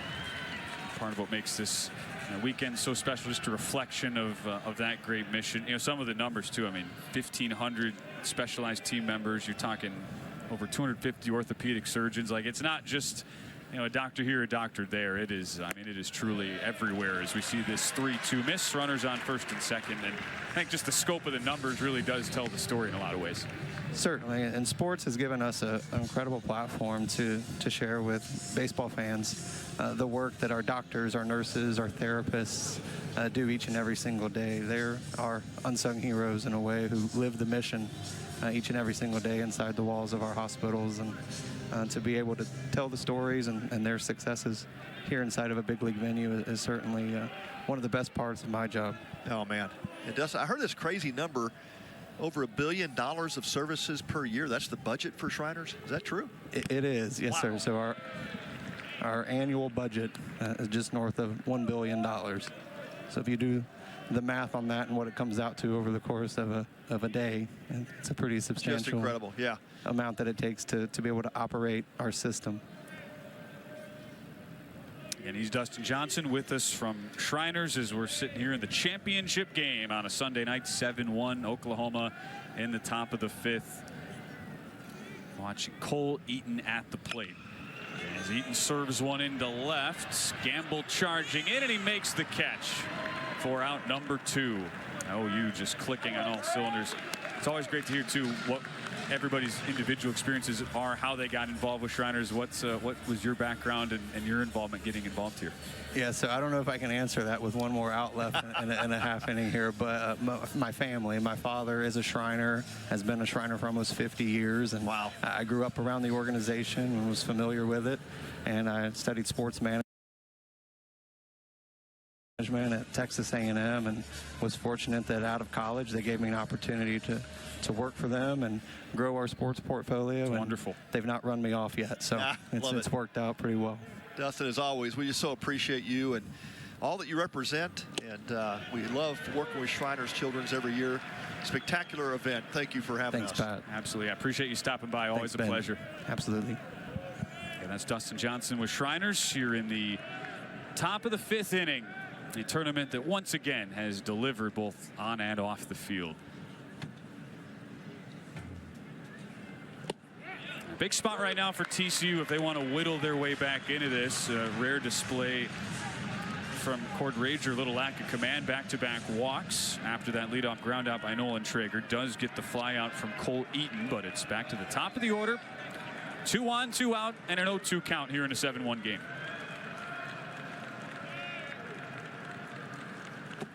Swing and a miss. They tag out Kramer, and Cord Rager continues his outstanding collegiate debut. 8 punch-outs, just 1 run allowed as we're halfway home on Championship Sunday, Oklahoma. Crowning champion last day, last game of the tournament, first time this has happened in Shriners Children's tournament history. So we're going to have a true champion tonight and a trophy presentation after the game. And boy, some great competition all weekend. You know, Texas Tech 0-3 at the bottom of the weekend in terms of standings, but they were just a couple of outs away from beating Arkansas. Arkansas gets a late home run in the 9th from Koziel and then go on to win it in extra innings. But that was an outstanding game just before this one. We have learned not to write off teams just for starting 0-3 here. That's it, yeah. Been seeing many of those teams go on to the postseason, and even a couple make it to the College World Series. So this 3-day event does not define you as a baseball team. Texas Tech, a good group. Tim Tadlock will have those guys turned around. But just a great 3 days of competition. And it's just hard to believe with the top 25 teams that come here every year and the level of competition we get to see. And Ben, you've said it, we get to see a lot of these teams in postseason. I'm sure we'll see TCU, OU, Arkansas battling at the end of the year. And a laser into the crowd. Foul ball off the bat of Brendan Brock. Has introduced himself loudly all weekend to the D1 stage. Fan gets a souvenir down there. There you go.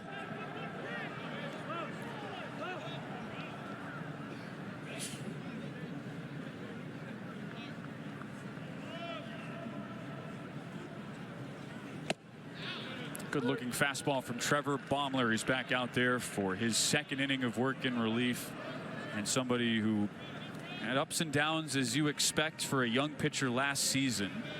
Had a couple games where just felt like the baseball gods are out to get him as this fastball misses out. He had a game pad against Arizona State. He went 1 2/3, gave up 10 runs, but only 2 of them were earned. A couple defensive misplays behind him, but didn't hang his head, came back out. His next appearance against UTRGV went 7 innings, allowing just a couple hits on 90 pitches. So he's shown the ability to really bounce back even when things don't go his way. He's got some moxie, man. That's what you love to see. Guys that can just battle through that adversity. And the old saying that TCU adopted years ago, it's the next 200 feet. Don't worry about what's behind you. Just keep looking ahead. 1-2 just inside. That was first start I was talking about, part of a 26-9 loss. That was opening weekend of Big 12 play against Arizona State. That was at a time when TCU, they had all these great freshmen sort of thrown into the fire, and they took their licks early in Big 12 play. 3-2 count here. But it was all designed to build up towards 2026 with everybody back. Yeah, no doubt. This is still a young roster. You know, you look up and down, you've got, of course, Cole Kramer, a senior at the top, but the rest of the roster is underclassmen.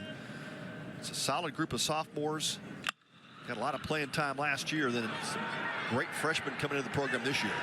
They got him. Jack Bell knocks it down. The skip by Liddington.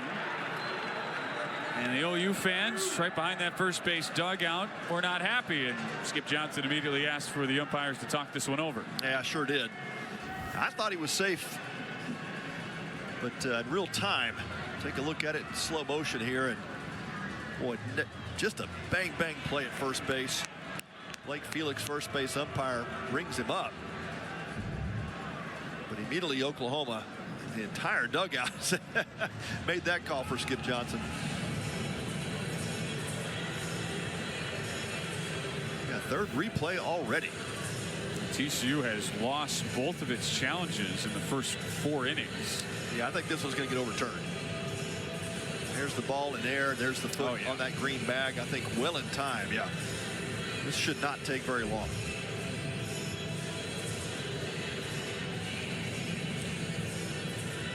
Good shot at Skip Johnson in the dugout. 9th year at the helm of the Sooner program. And boy, are they excited, Ben. They've got a new stadium project coming. It's L. Dale Mitchell Park. Been around since 1980. They've done very little renovation. And now $45 million project that is being led by the generosity of the Kimry family, Brian and Kim Kimry.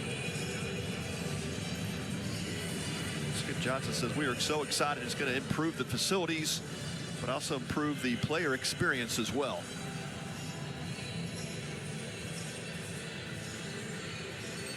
And the reality is, in today's day and age, you don't have cranes or some sort of concrete movers on your campus, you're not doing it right. That's right. The reality. Well, it is, especially the SEC. There's a lot of money going into baseball in those programs. Everybody thinks of the SEC as a football, you know, heavy laden sports athletic department, but and I'm telling you, it's baseball is primo as well in that conference. And there's some great SEC stadiums, and Oklahoma realizing that they needed to make some improvements. You know, great staff over there with Oklahoma as well. Reggie Willits, 5th year. Of course, the father of Jackson. Todd Butler, 3rd year, a former OU player. And Russell Raley and Britt Bono, Ryan Gaines. A lot of Oklahoma ties with that staff. It is overturned as we suspected, to safe at first. One more look shows you pretty definitively that Brendan Brock beat it out. And even the teams at the bottom of the SEC capable of big days. I only say this, Pat, because I don't get to speak glowingly that often about my alma mater, but how about the Missouri Tigers today? A 34-run outburst. Wow.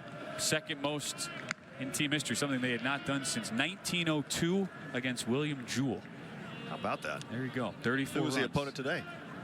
The mighty Mount St. Mary's. Ah, okay. But it was the rubber game of that 3-game set. They lost opening day. So how about that? Good bounce back. No doubt. 2-0 count here to Trey Gamble. Well, they did rule out an error on Jack Bell, so third error against this Horned Frog defense. E5, runner now goes.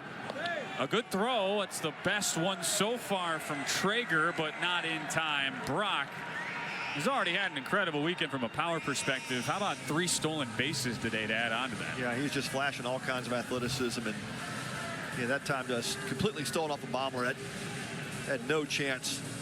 Did Nolan Traeger. Franco trying to reapply the tag, but Brock keeping that foot on the base. And now Kirk Sarlos out, having some discussion with his pitcher Trevor Baumler. Gotta love the no-nonsense approach from Kirk Sarlos, right? Sees his pitcher, and as a former big league pitcher, and he knows he's so dialed in on this stuff. Sees his guy give up a stolen base, kind of on him. And he's asking him about it. Yeah, he is. He's making a point. You know, don't know if he missed the sign. That sometimes they give that pick sign, and he just made the pitch. But certainly giving him an earful.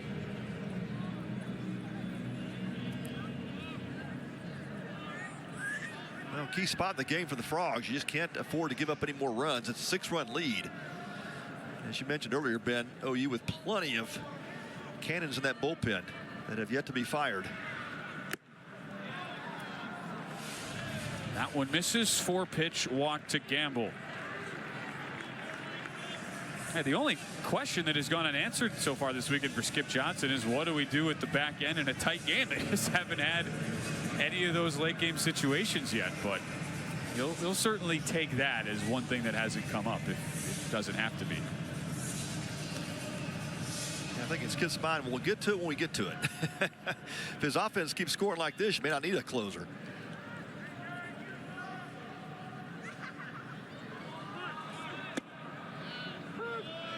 Called strike taken by Taki. Yeah, good slider that time from Baumler, and need to work ahead more often. He's thrown 39 pitches, 20 of those for strikes.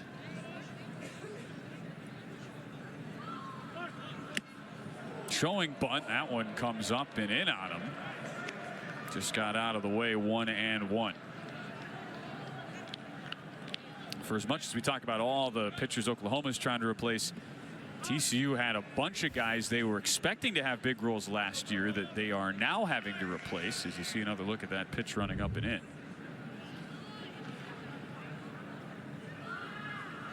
Swinging away, swings right through it. 1-2. So there were 4 guys last year, Pat. Cole Klecker, Ben Abel, Blake Rogers, Kate Durnan. They were all expected to be either starters or big-time relievers. Those 4 combined to pitch just 12 games, 20 1/3 innings. And they lost Abel the day before the season to Tommy John. Hot shot to the right side, and that's down for Taki. Around third, Brock in with these. OU tacks on another. It's 8-1.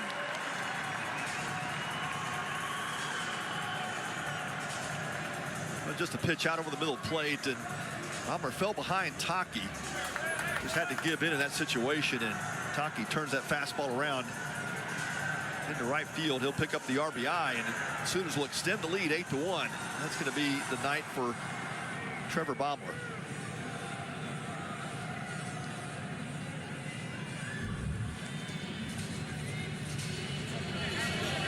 Kirk Sarlos with the call to the pen. Things getting away from TCU as we play in the bottom of the 5th. I welcome in Ethan Thompson, guy who Kirk Sarlos told us has big time breakout potential. We'll get our first look this weekend at Thomas when we return. 8-1 OU, still 2 Ducks on the pond when we come back.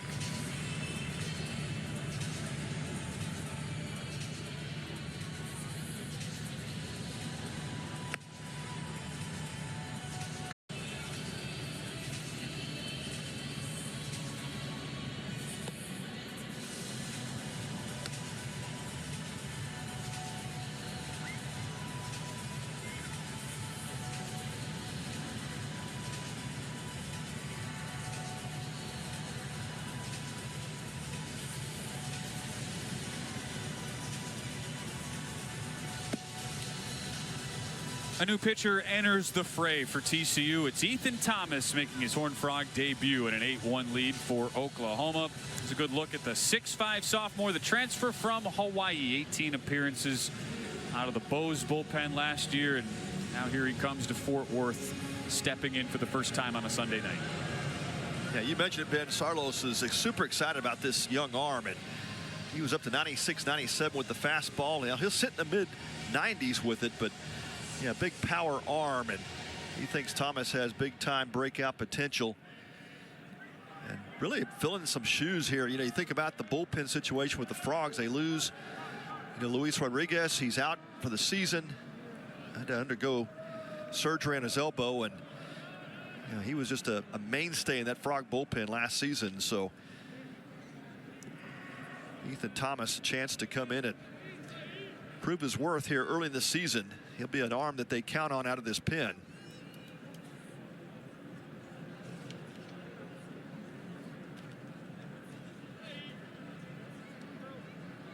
Yeah, it's Kyle Branch digging in. Looks like we have all the changes sorted out here. It was just the change of the pitcher here, nothing else. And Chris Koski says we're ready to go. An early bunt shown. Pulls it back and swings through the first offering. Yeah, the old Butcher boy. That's tough to execute, but you get that infield starting to think bunt. Jack Bell not fooled at third base. He just held his spot. Branch swung through it.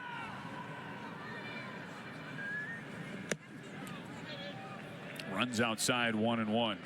Ethan Thomas is from Alameda, California, just around the corner from where Kirk Saarloos pitched the bulk of his big league career with the Oakland A's. Up in the Bay Area for Ethan Thomas, and went to Hawaii. He's also a candidate to potentially be a closer. 3 saves for Hawaii. High drive into left. Eaton back. Still going. It is gone. Eaton can't bring it in. And Kyle Branch has a 3-run homer to left field. 11-1 OU. Well, we had to hesitate, Ben. Wasn't sure if Eaton caught the wall and caught that. Just gets over the top of his glove. And how about that? That ball jolted off the bat. Up Branch. Kyle Branch gets his first home run of the season. It's a 3-run ding-dong, and probably a double-digit lead for the Sooners. He turned that fastball around. It was 96 on the gun. And 100 miles an hour off his bat. Just barely makes over the wall, but that's all you needed. 384 on the distance.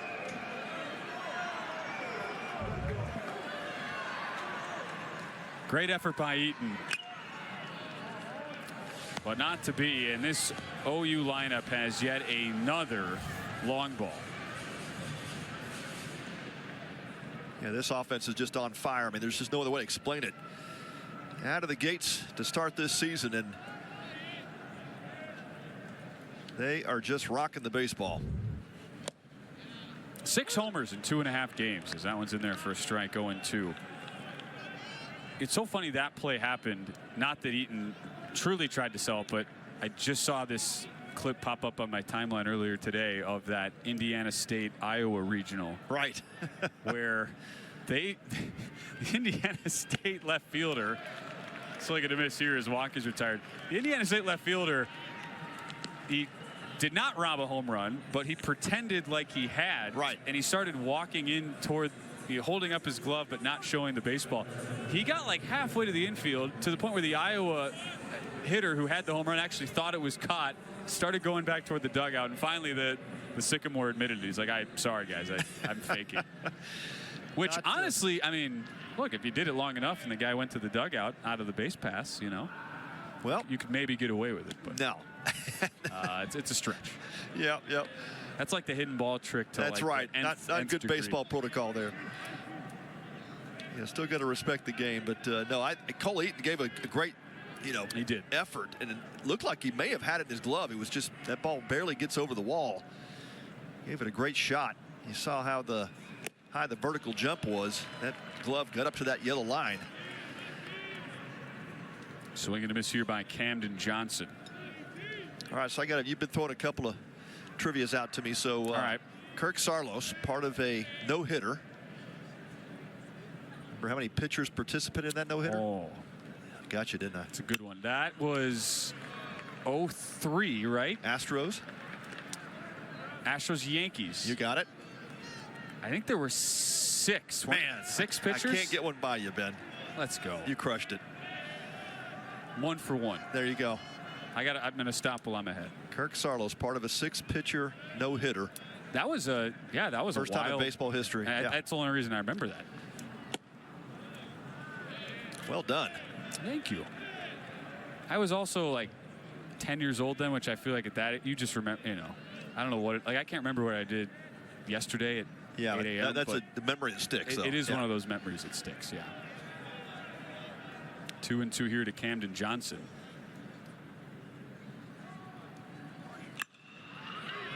Jam shot back up the middle, falling fast and is down in front of Stroh-Snyder. The beat goes on for Camden Johnson in the top of this Oklahoma order.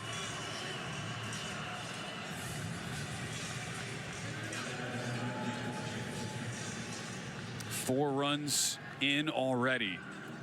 And Deet LaChance coming off his first RBI as a member of the Sooners, at a 2-run double last inning.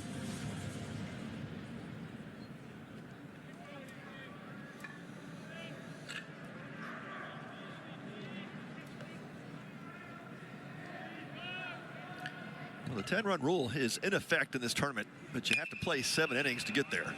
A great pick at short. Nicely done by the freshman Franco. It is a 4-run inning despite that double play. OU is in run rule territory. They do have 6 outs to go to get there, though, as it's 11-1. We head to the 6th. All Sooners tonight in this Shriners Children's College Showdown Championship game. 5 innings, 4 big-time scoring outputs, including that 3-run homer by Kyle Branch. It's a new pitcher for Oklahoma as Cord Rager's day is done, and he continues this incredible stretch, Pat, of Oklahoma starting pitching, making 31 combined strikeouts for the 3 starters this weekend. Yeah, it's been outstanding. And I know Skip Johnson, head coach for OU, just has to have a super big smile on his face after watching what his 3 starters did this weekend in this Shriners Children's Classic Tournament. Cam Johnson, L.J. Mercurius, and now Cord Rager. And a guy that could get some starts this season as well, Gavin Jones, now toeing it up. But wow, what a trio we've got to see here from Oklahoma. The final combined line for the 3 weekend starters: Cam Johnson, L.J. Mercurius, Cord Rager. 16 in the 3rd innings pitched, 2 earned runs, 31 strikeouts, and only 8 hits allowed between them. Some video game numbers right there as page turns to Gavin Jones, who is back. 22 appearances last year, just about all of them out of the pen. Yeah, had an okay season out of the pen last year for the Sooners. ERA was a bit elevated at 6.37. Only gave up 7 walks, struck out 29 innings, but just like his counterpart, Michael Catalano, really fared well in the Cape this summer. Finished with a 3.91 earned run average in 25 innings, and fastball sits in the low 90s. Had a good slider and a changeup to complement it. Gavin Jones looking to make the jump, possibly into the starting rotation or as a midweek starter. Definitely has had that workhorse type body to do it.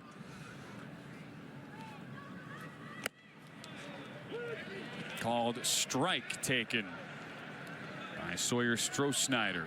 A McLennan JUCO transfer coming in. Hey, you talk about how he and Catalano both fared well in the Cape. I mean, Catalano was tremendous last night. 2 2/3. This one's fouled off. Of pretty spotless relief out of the pen.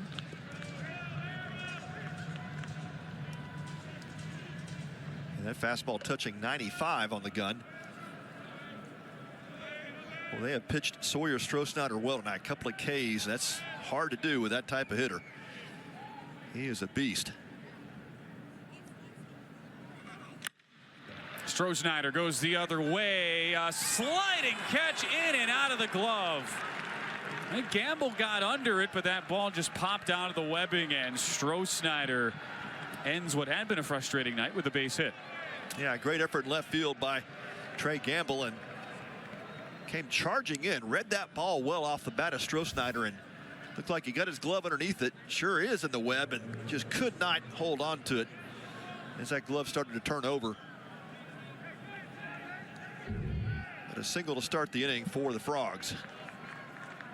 It's also kind of shocking he didn't make that catch, given how everything has gone Hoyu's way all weekend. You just sort of assumed. Ball taken by Chase Brunson.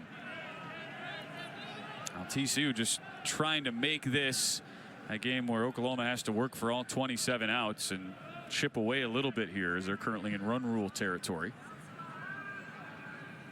I have 2 innings to get a run. Count works to 2-0. And that isn't the case everywhere here on opening weekend. You do have some places who want to, and teams who elect, they just want to get as many guys as possible out there, get experience. Kind of felt for the Mount St. Mary's pitching staff today, that Mizzou game we were talking about. This one down the line in a dangerous spot, and it gets down. A one-hopper against the wall. They hold Strohsnyder at third. And Chase Brunson, despite that pitch coming in on the hands, able to muscle it for an extra base hit, and the Horned Frogs are in business. Yeah, just showing you how strong Chase Brunson is. That ball did eat him up inside, and able to pull his hands in and get it. It certainly got jammed, and that ball still got to the wall. One hops the wall. Well played by Gamble out left field to get it back in quickly, but yeah, that is a strong human. That ball went pretty close to the warning track before it dropped down, and if he's holding wood, he's holding splinters. I mean, 316 feet with the ball that far in on your hands.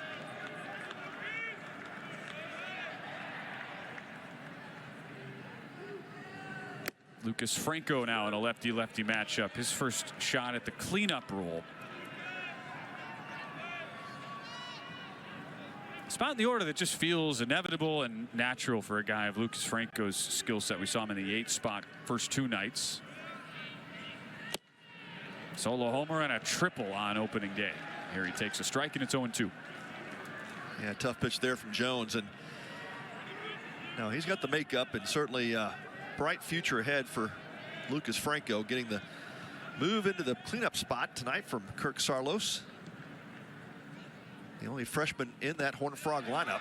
Pitch gets away. Strohsnyder coming in to score, and TCU ends that stretch of 9 straight Oklahoma runs.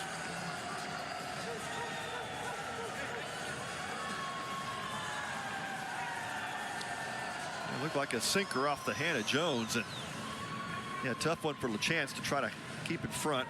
May have ticked off the plate. Yeah, just kind of short hopped him and off his glove, but yeah, not much he could do there.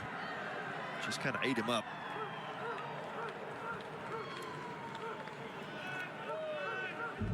And LaChance has been out there for every pitch of this tournament.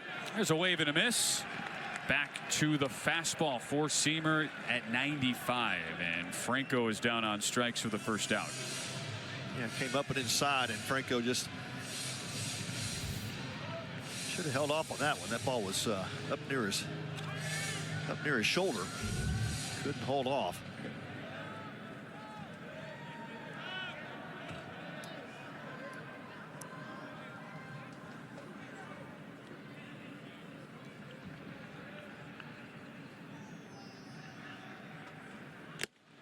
Rob Liddington Jr. takes a slider out of the zone. Now, the book on Jones is that he'd sit around 90, 93 with the fastball, but as we often see with pitchers, Pat, come in here, Globe Life. Doesn't matter the score of the situation, they're amped up. Yeah, a little more juice. 94, 95, that's the reality for tonight. Good spot there. Right there, yeah. Great pitch. Pitches the inside corner. Yeah, think about that. A couple of lefties now that we've seen this Sunday. Cord Rager, of course, the starter. He was pumping gas about the mid-90s. Now Gavin Jones doing the same. Just inside, 2-1.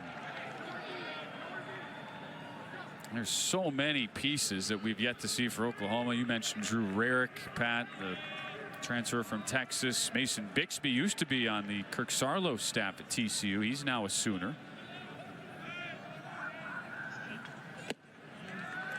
Pitch just inside. They snap the throw back. Oh, wow. Wow. Brunson got caught napping, and LaChance guns him down. Wow, huge base running mistake for TCU and Chase Brunson. They just kind of caught him napping down there. LaChance did a nice little head fake like he was just going to throw it back to the pitcher. Then that was a snap throw to third base, and boy, he catches Brunson sleeping. Watch LaChance just kind of step up, and then he snaps it.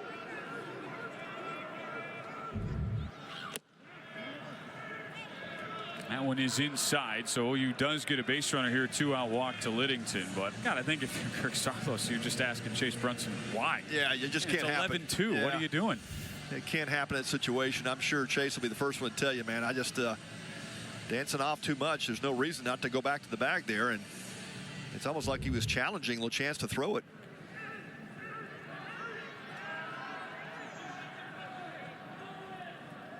The friendly Canadian, always a smile on his face, Deaton LaChance. I guess the counter to that, Pat, is have you ever met an angry Canadian or an unhappy Canadian, an unfriendly Canadian? Yeah, I've met a couple of unfriendly ones, but not unhappy ones. They're pretty happy people, yeah. I'm surprised you've even met anybody with the slightest air of unfriendliness about him. Called strike. It's hard to believe, too, when you have to live inside for like 5 months of your life and how happy you are north of the border. They're happy about their hockey team right now. Yeah. Curling, great. Yeah, pretty good curlers. They got accused of cheating, though. Do you see that? I didn't see that. They got the Swedes. Oh, the double touch thing. Yeah, right? the double touch. Yeah, I did see that. That is probably the angriest I've ever seen a Canadian in any situation. Yeah. They were dropping F-bombs. I mean, they especially were. The curler, right? Like, can you imagine a curler brawl? Now, yes, that could get. I mean, those stones are big. It is that ice. I mean, it is serious business. You don't want to slip. 2-2 here. Oh, the Swedish team, they were the defending gold medalist champions, and they've really struggled. U.S. upset them earlier today. Yeah. U.S. did not have to cheat, by the way. Well, it's going to be fun to watch over the next week. The men's and women's hockey teams. Could be an all-Canada U.S. final for both sides. And of course, coming up, World Baseball Classic just around the corner here as we get into March. That's right. That's always a fun series. And what an awesome start to the baseball season we have. This 3-2 misses, and after Gavin Jones got a massive bailout from his catcher Deaton LaChance, now he goes with back-to-back walks here. Yeah, not a good start for Jones. Give up the single, the double. Did get the strikeout of Franco, but a couple of walks back-to-back here with a big lead. That does not make your pitching coach and head coach very happy. It's like you don't even need to look over there at the dugout to know Skip is coming out. Have a chat with his hurler, Gavin Jones. Actually came to campus as a two-way player. Only had 3 appearances at the plate last year, but got hits in all of them. So a great all-around athlete. They're just really trying to dial him in on the pitching side. Sounds like a good fallback option. Well, nothing going on much other than stretching in the Sooner bullpen. Skip's going to let him try to figure it out. Never a doubt about Gavin Jones's stuff. It's just really trying to dial in the command now. And I can promise you, as a pitcher, you get a big lead and you're telling yourself, hey, throw strikes, but that's not the mentality you need to have. You need to go back to what makes you good and dot in that mid.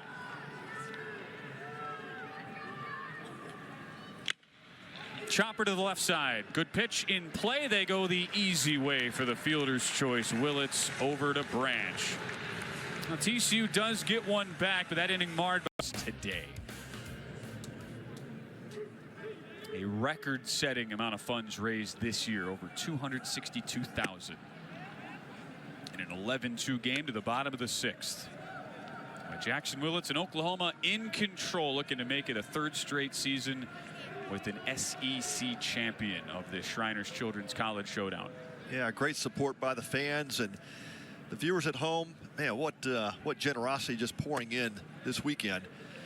Look at that leaderboard. Arkansas still first. As we suspected, they had a ton of fans that came in for the series, but Texas Tech jumps up to number 2.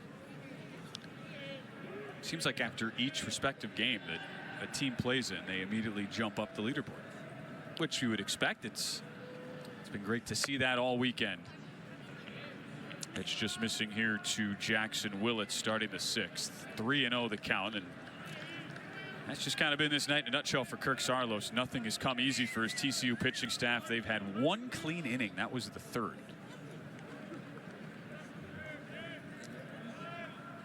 Yeah, 4 walks, 3 strikeouts for their staff.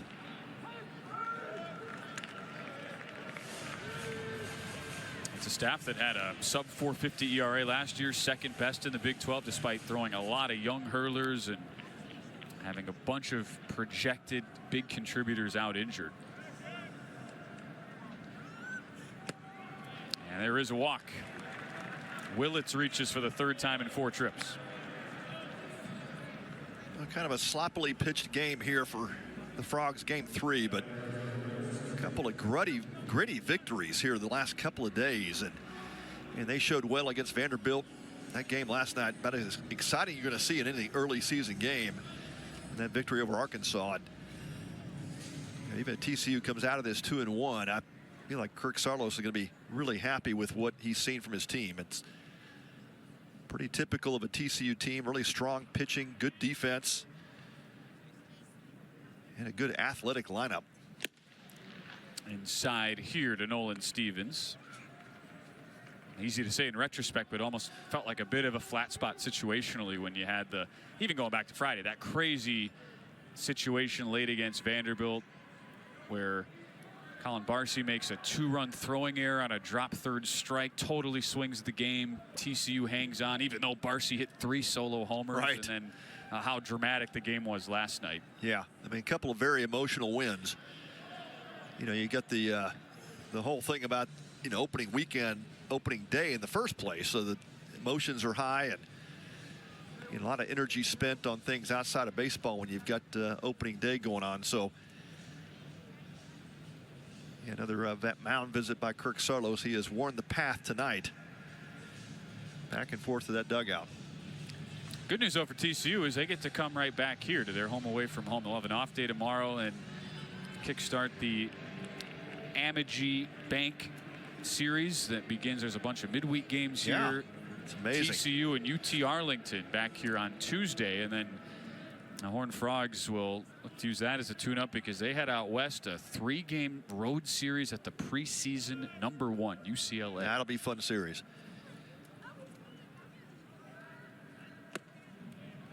Fastball taken, a changeup I should say, taken by Nolan Stevens, 2-0. UCLA did get tripped up today though. They did not sweep. Won the first 2 against UC San Diego, but the Tritons got him for 1 today. Could be a new #1 after this weekend. Maybe. Called strike in there, 2-2. Well, these tournaments early in the season, especially when you get these types of matchups, boy, it just really helps boost your RPI ratings index. It's going to come into play at the end of the season. There's always a couple of bubble teams that don't make it because they just didn't load their schedule up enough, and we've seen it happen to a few teams coming through here. But TCU will not be one of those this year. They have got a really tough non-conference schedule. 100%. Now it's 2-2. Stevens a long circle around the batter's box. And Horned Frogs 18th toughest non-con strength of schedule last year.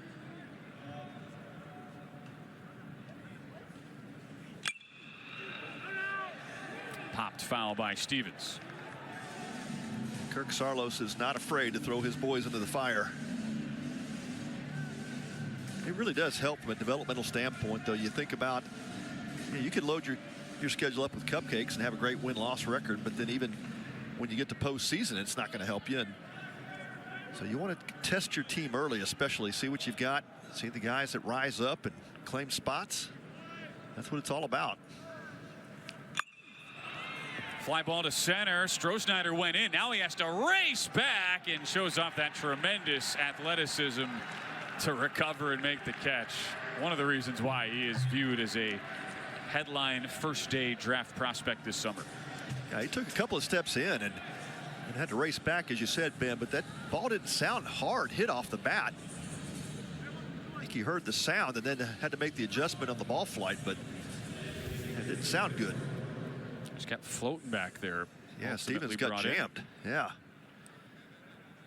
And we have seen the ball fly in this ballpark this weekend, and we were kind of joking with Kirk Saarloos last night on the interview with him and talking about the juice balls or the juice bats. He said, I don't know, I think it's both. We usually don't see the amount of home runs that we've seen this weekend. That's for sure. I think we're close to 19 or 20 for the weekend, right, total? I think we've gotten over 20? 20. Wow. I don't have the official count in front of me. I mean, Oklahoma's accounted for 6 on their own. Yeah. Leader of the 6 teams here this weekend, 2-0 to Brendan Brock, and Brock is responsible for one of them, a grand slam on opening day. That was a monster shot.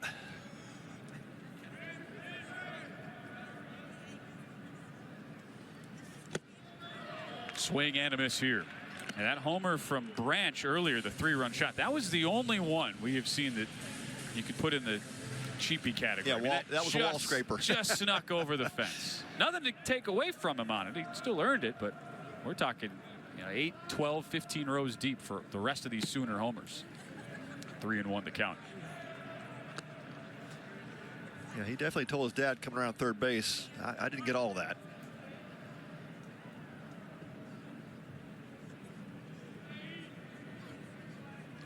Reggie Willett's the offensive coordinator for Oklahoma. Boys, he had a lot to celebrate this weekend. Called strike 2. Brock was on his way down to first, but have to take another crack at it. I think 10 runs in all 3 games against elite Big 12 competition will do that. Yeah, a little bit off the plate. Brock gets has the a benefit of case. that call. Yeah. Got him. Something we have not said much all weekend. Brendan Brock retired. Yeah, I went to chasing that high fastball, 91, top of the zone, and I tied him up inside.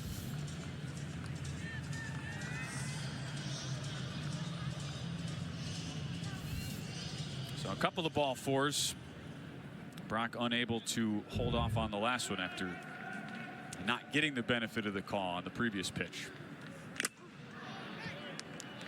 Well, nice to have that Major League pitch tracker this weekend. It I had is. a couple of texts last night saying, hey, you guys ought to show that more, especially close pitches. And you're going to see a lot more of it during the Major League season this year, of course, with the challenges that'll be in effect for balls and strikes.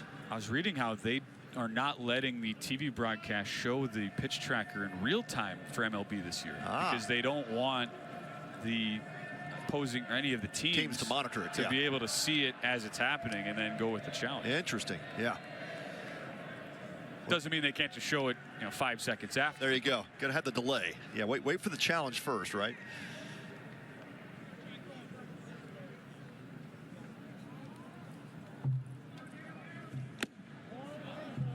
Just inside 1-1 to Trey Gamble. Now, Oklahoma will stay here as well. They actually rescheduled their home opener. Would have been against New Mexico State. They moved that from Norman, and they're going to play tomorrow here instead. Wow. A reason 974 as to why these teams love coming here. The Rev team's so accommodating. Any sort of inclement weather forecasts or issues, they say, hey, look, if we can squeeze you in, we'll find a way. Yeah, it's tremendous. What an opportunity for college teams locally here in Oklahoma, the benefit of being able to stay in town one more night. Curveball outside, and it's 3-1. I can't help but fear a little bit for New Mexico State's pitching staff. Which gave up the 3 grand slams. All of the same player for Yep. Baylor on Tice opening day. Armstrong. Tice Armstrong, Yep. and now they have to take arguably the hottest hitting team in the country. Fly ball slicing foul into the seats, and we'll see a runner take off here. 3-2 with 2 outs in the bottom of the 6th. Oklahoma was in run rule range going into the last inning. Did give up 1 to TCU, but still in control here.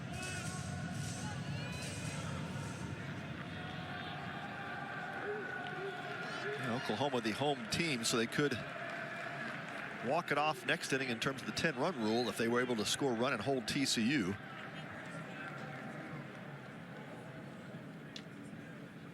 Runner goes. It's inside. Second walk of the inning. And Gamble has walked for the 6th time this weekend. Oh, man. If he's taking, you just assume it's a ball. And it's the guy you pitch around today. You know, pretty accurate scouting report for TCU coming in. That's the guy you just didn't want to have to face with runners in scoring position. But 11-2 deficit. You're really trying to go after every hitter at this point. Foul tip from Dayton Taki. Well, how about the no-nonsense approach, too, from Skip Johnson? Outside of the last inning against Oklahoma State yesterday, he has kept the same starting 9, hasn't made any changes. He only really emptied the bench at the end of what was a 10-1 lead. He's felt no need to change it up, and why should he with this start? 0-2 here to Taki. Good backdoor slider that time from Thomas. Yeah, no doubt this lineup is just mass producing. And there'll be a time, you know, midweek games oftentimes to rotate some players, give your starters a rest. There's that fine line because you want your starters to get at bats, right? Get them into a good rhythm. But then you've got some bench players too you want to take a look at.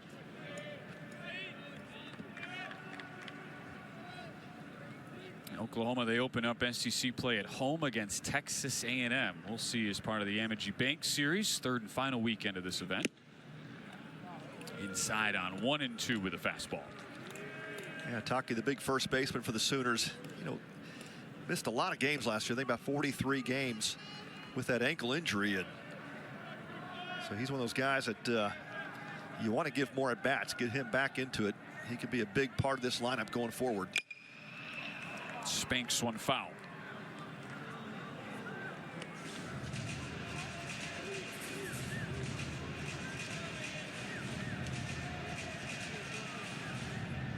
Good looking prospect in Dayton Taki. A lineup that had tremendous gap-to-gap skills. 19 triples led the SEC. 117 steals last year, 2nd in the conference. They feel like they've got a great blend, though, of that speed, athleticism, combined with guys who can hit the ball out of the yard. And obviously this weekend has proven that to be the case, the 6 homers. They have done it well.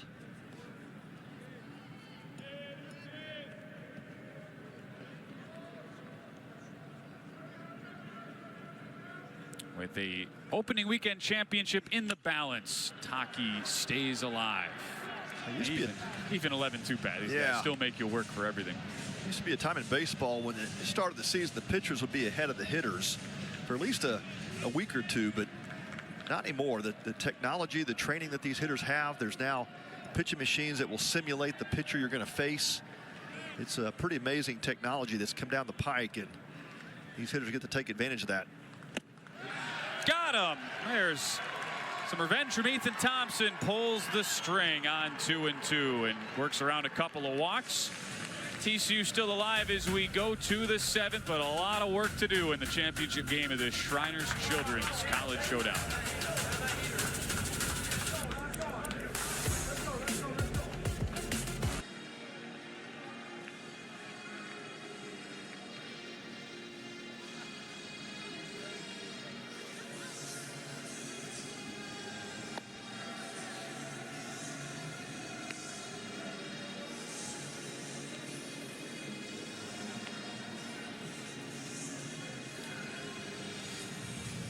Look at that Oklahoma dugout in control right now. 11-2 in the top of the 7th. 9 outs away from taking the Shriners Children's College Showdown crown. Would be the 3rd straight year an SEC team has won this, and I gotta think coaches who made this poll are kind of regretting things right now, Pat. Yeah. 14th for Oklahoma, really? How about a lack of I think it's looking at the fact that Skip Johnson had to replace his entire weekend rotation, and I think there are going to be some folks that rethink that after seeing some of the highlights of what their 3 starters have been able to accomplish this weekend. Yeah, you knew the lineup was going to be potent. It is a older lineup, and we talk about this all the time in college baseball. Old lineups tend to do pretty well. So you've got a stack of juniors 1 through 6 in the lineup. You've got a couple of seniors at 7 and 8, and then Kyle Branch, the youngest of the lineup. He's a sophomore this season. This is, I think, a team built for the postseason. That pitching holds up the way we've seen it this weekend. It's Jack Bell leading off the top of the 7th. 1 defensive sub. Desan Harris now in for Nolan Stevens in right.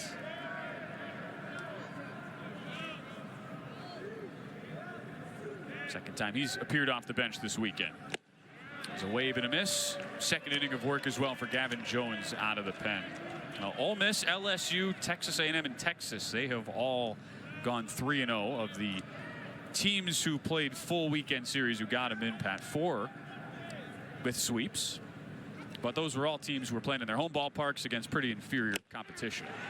Wave and a miss here. What Oklahoma's done has far and away been the story coming out of the nation's toughest baseball conference.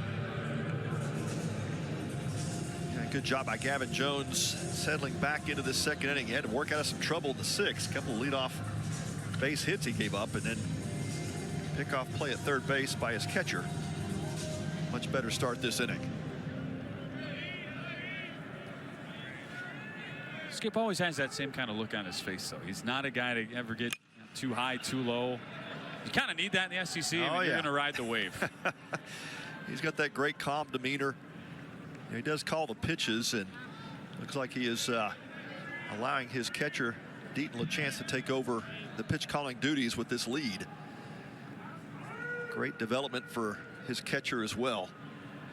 Be able to call his own game.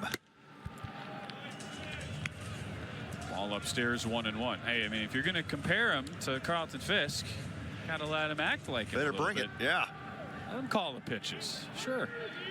Yeah, and Skip was talking with us before the series started. He says, I will sometimes just give suggestions, but if I'm really adamant about a pitch, I'll let him know, hey, this is what I want here. 2 hopper controlled perfectly by Camden Johnson. 2 up, 2 down as Eaton is retired. Well, you were talking, Pat, about all the work and the advantages that hitters have now today, and it might explain a little bit of why we've seen so much offense this weekend with all the simulated BP and that. But at the same time, you got Skip Johnson takes sort of an old school approach. It's, I'm going to take a pitcher, I'm going to get the absolute most out of him. And now you've got pretty much everybody who comes onto a campus, it seems like, throwing 95 plus. That's right. Yeah, he's such a great developer of talent, proven over history. And of course, we've talked about working with 3 Cy Young Award winners who hired him as his their personal pitching coach. And yeah, you just give Skip a great arm, and he'll typically develop him into a potential major league star.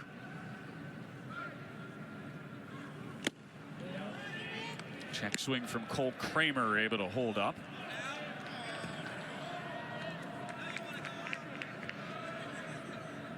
You brought up earlier, Pat, how they call him Grandpa on this roster.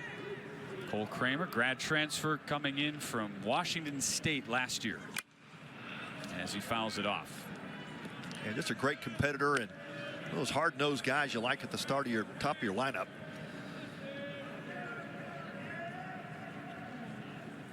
The other side of the diamond there, Bill Mosiello, the assistant coach for the Frogs, known Mo for a long time, and great developer of hitting talent. Banged into the turf. That's Willits, and a 1-2-3 inning for Gavin Jones. Chance for Oklahoma with a run to seal the deal and end this thing in 7. See if TCU can extend it to an 8th when we return to the championship of the Shriners Children's College Showdown. An 11-2 lead for Oklahoma to the bottom of the 7th. Their weekend could not have gotten off to a better start on Friday. The first game of this tournament, Cam Johnson, 11 Ks in 6 innings. Oklahoma got some late offense. The grand slam from Brendan Brock to put that away, Pat. And that was just the start of a dynamic 3-game stretch. Oh, man, just incredible pitching all weekend for OU. L.J. Mercurius, he topped Cam Johnson with 12 strikeouts. That was the Trey Gamble home run. Boy, has he been swinging a hot bat all weekend. And here is today, Cole Rager. Another great start for the Sooners on the rubber. And there's the Kyle Branch home run. It gave the Sooners a double. Oklahoma scores a run. That will be a run rule, and they will get to hoist the trophy. And Fino back for his 2nd year on campus. Big presence on the mound, Pat, 6'6". He only got to pitch once all of last year, but he did make it count. Had a scoreless inning here against Kansas State at the Amagi Series. And a 1-0 count to Kyle Branch. 9-1-2 for Oklahoma.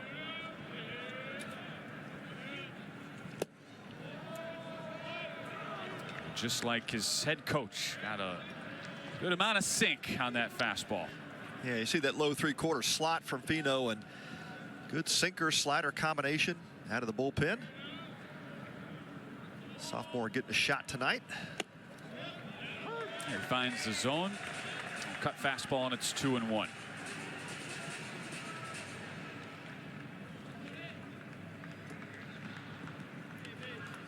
Coaches were telling us Kyle Branch will go through a game, say he gets 4 ABs.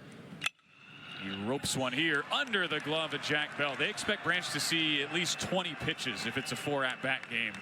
Always a tough AB, and he is on for the 2nd straight time after that 3-run homer his last time up. And not a bad pitch that time for Fino. Sinker down and in, and Kyle Branch does a good job of getting the barrel to it. Gets it by the diving 3rd baseman Jack Bell, and leadoff single for Branch. Jason Walk has been on twice, scored twice. Top of this Oklahoma order. He was trying to end it with one swing there. Got a pitch there. Center cut sinker from Fino, and couldn't quite catch up to it.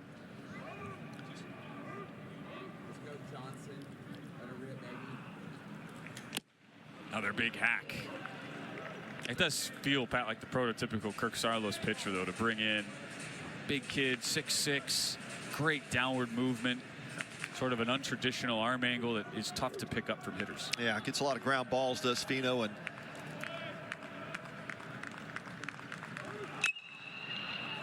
fly ball into left on 0-2. Eaton, with plenty of room, makes the catch for the 1st out. You see that sinking fastball really tailing away from those left-handed hitters, and Walk kind of pulling off a couple of those fastballs. Easy fly out. Pretty much everyone's up on the top step there for OU. They know what's at stake here. A run, and it's officially over. You win the Shriners Children's College Showdown.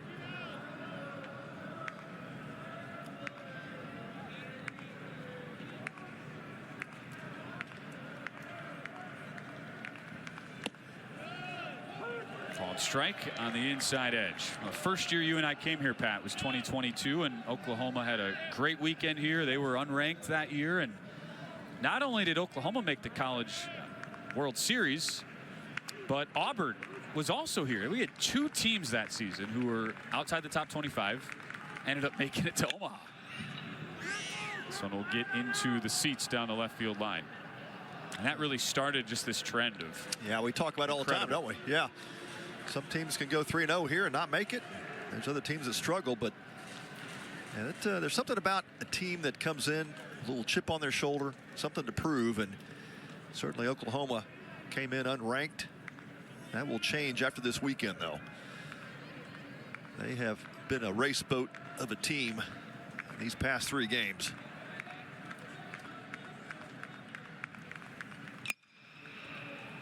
frozen rope foul off the bat of Camden Johnson.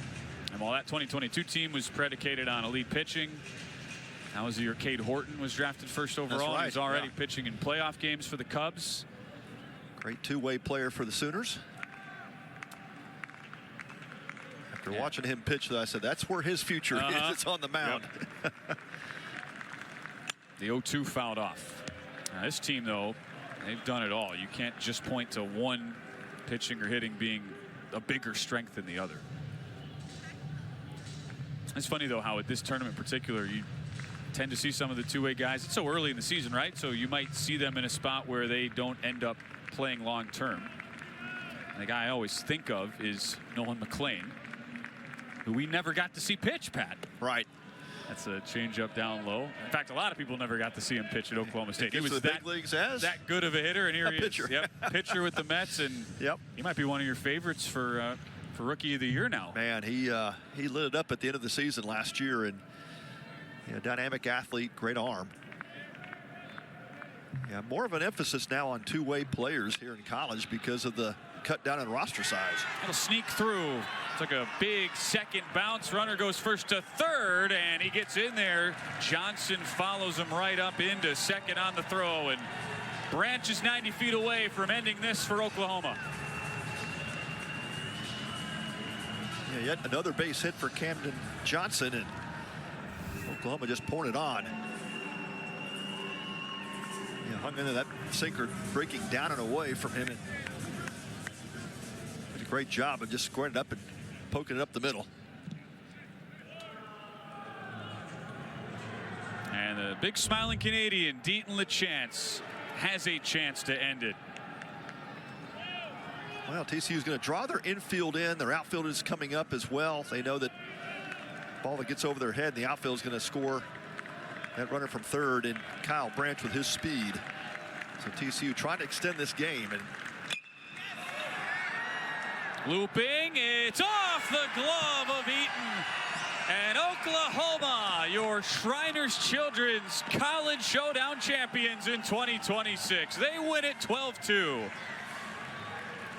in walk-off fashion. Yeah, what a performance from this Oklahoma Sooners team. My goodness. A lot to look forward to in Norman, Oklahoma.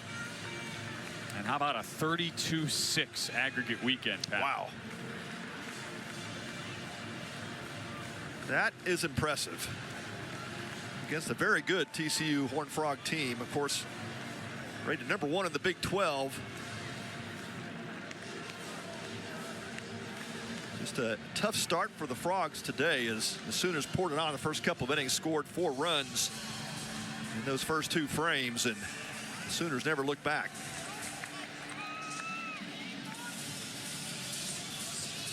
And Oklahoma will stay here. They get another game at Globe Life against New Mexico State.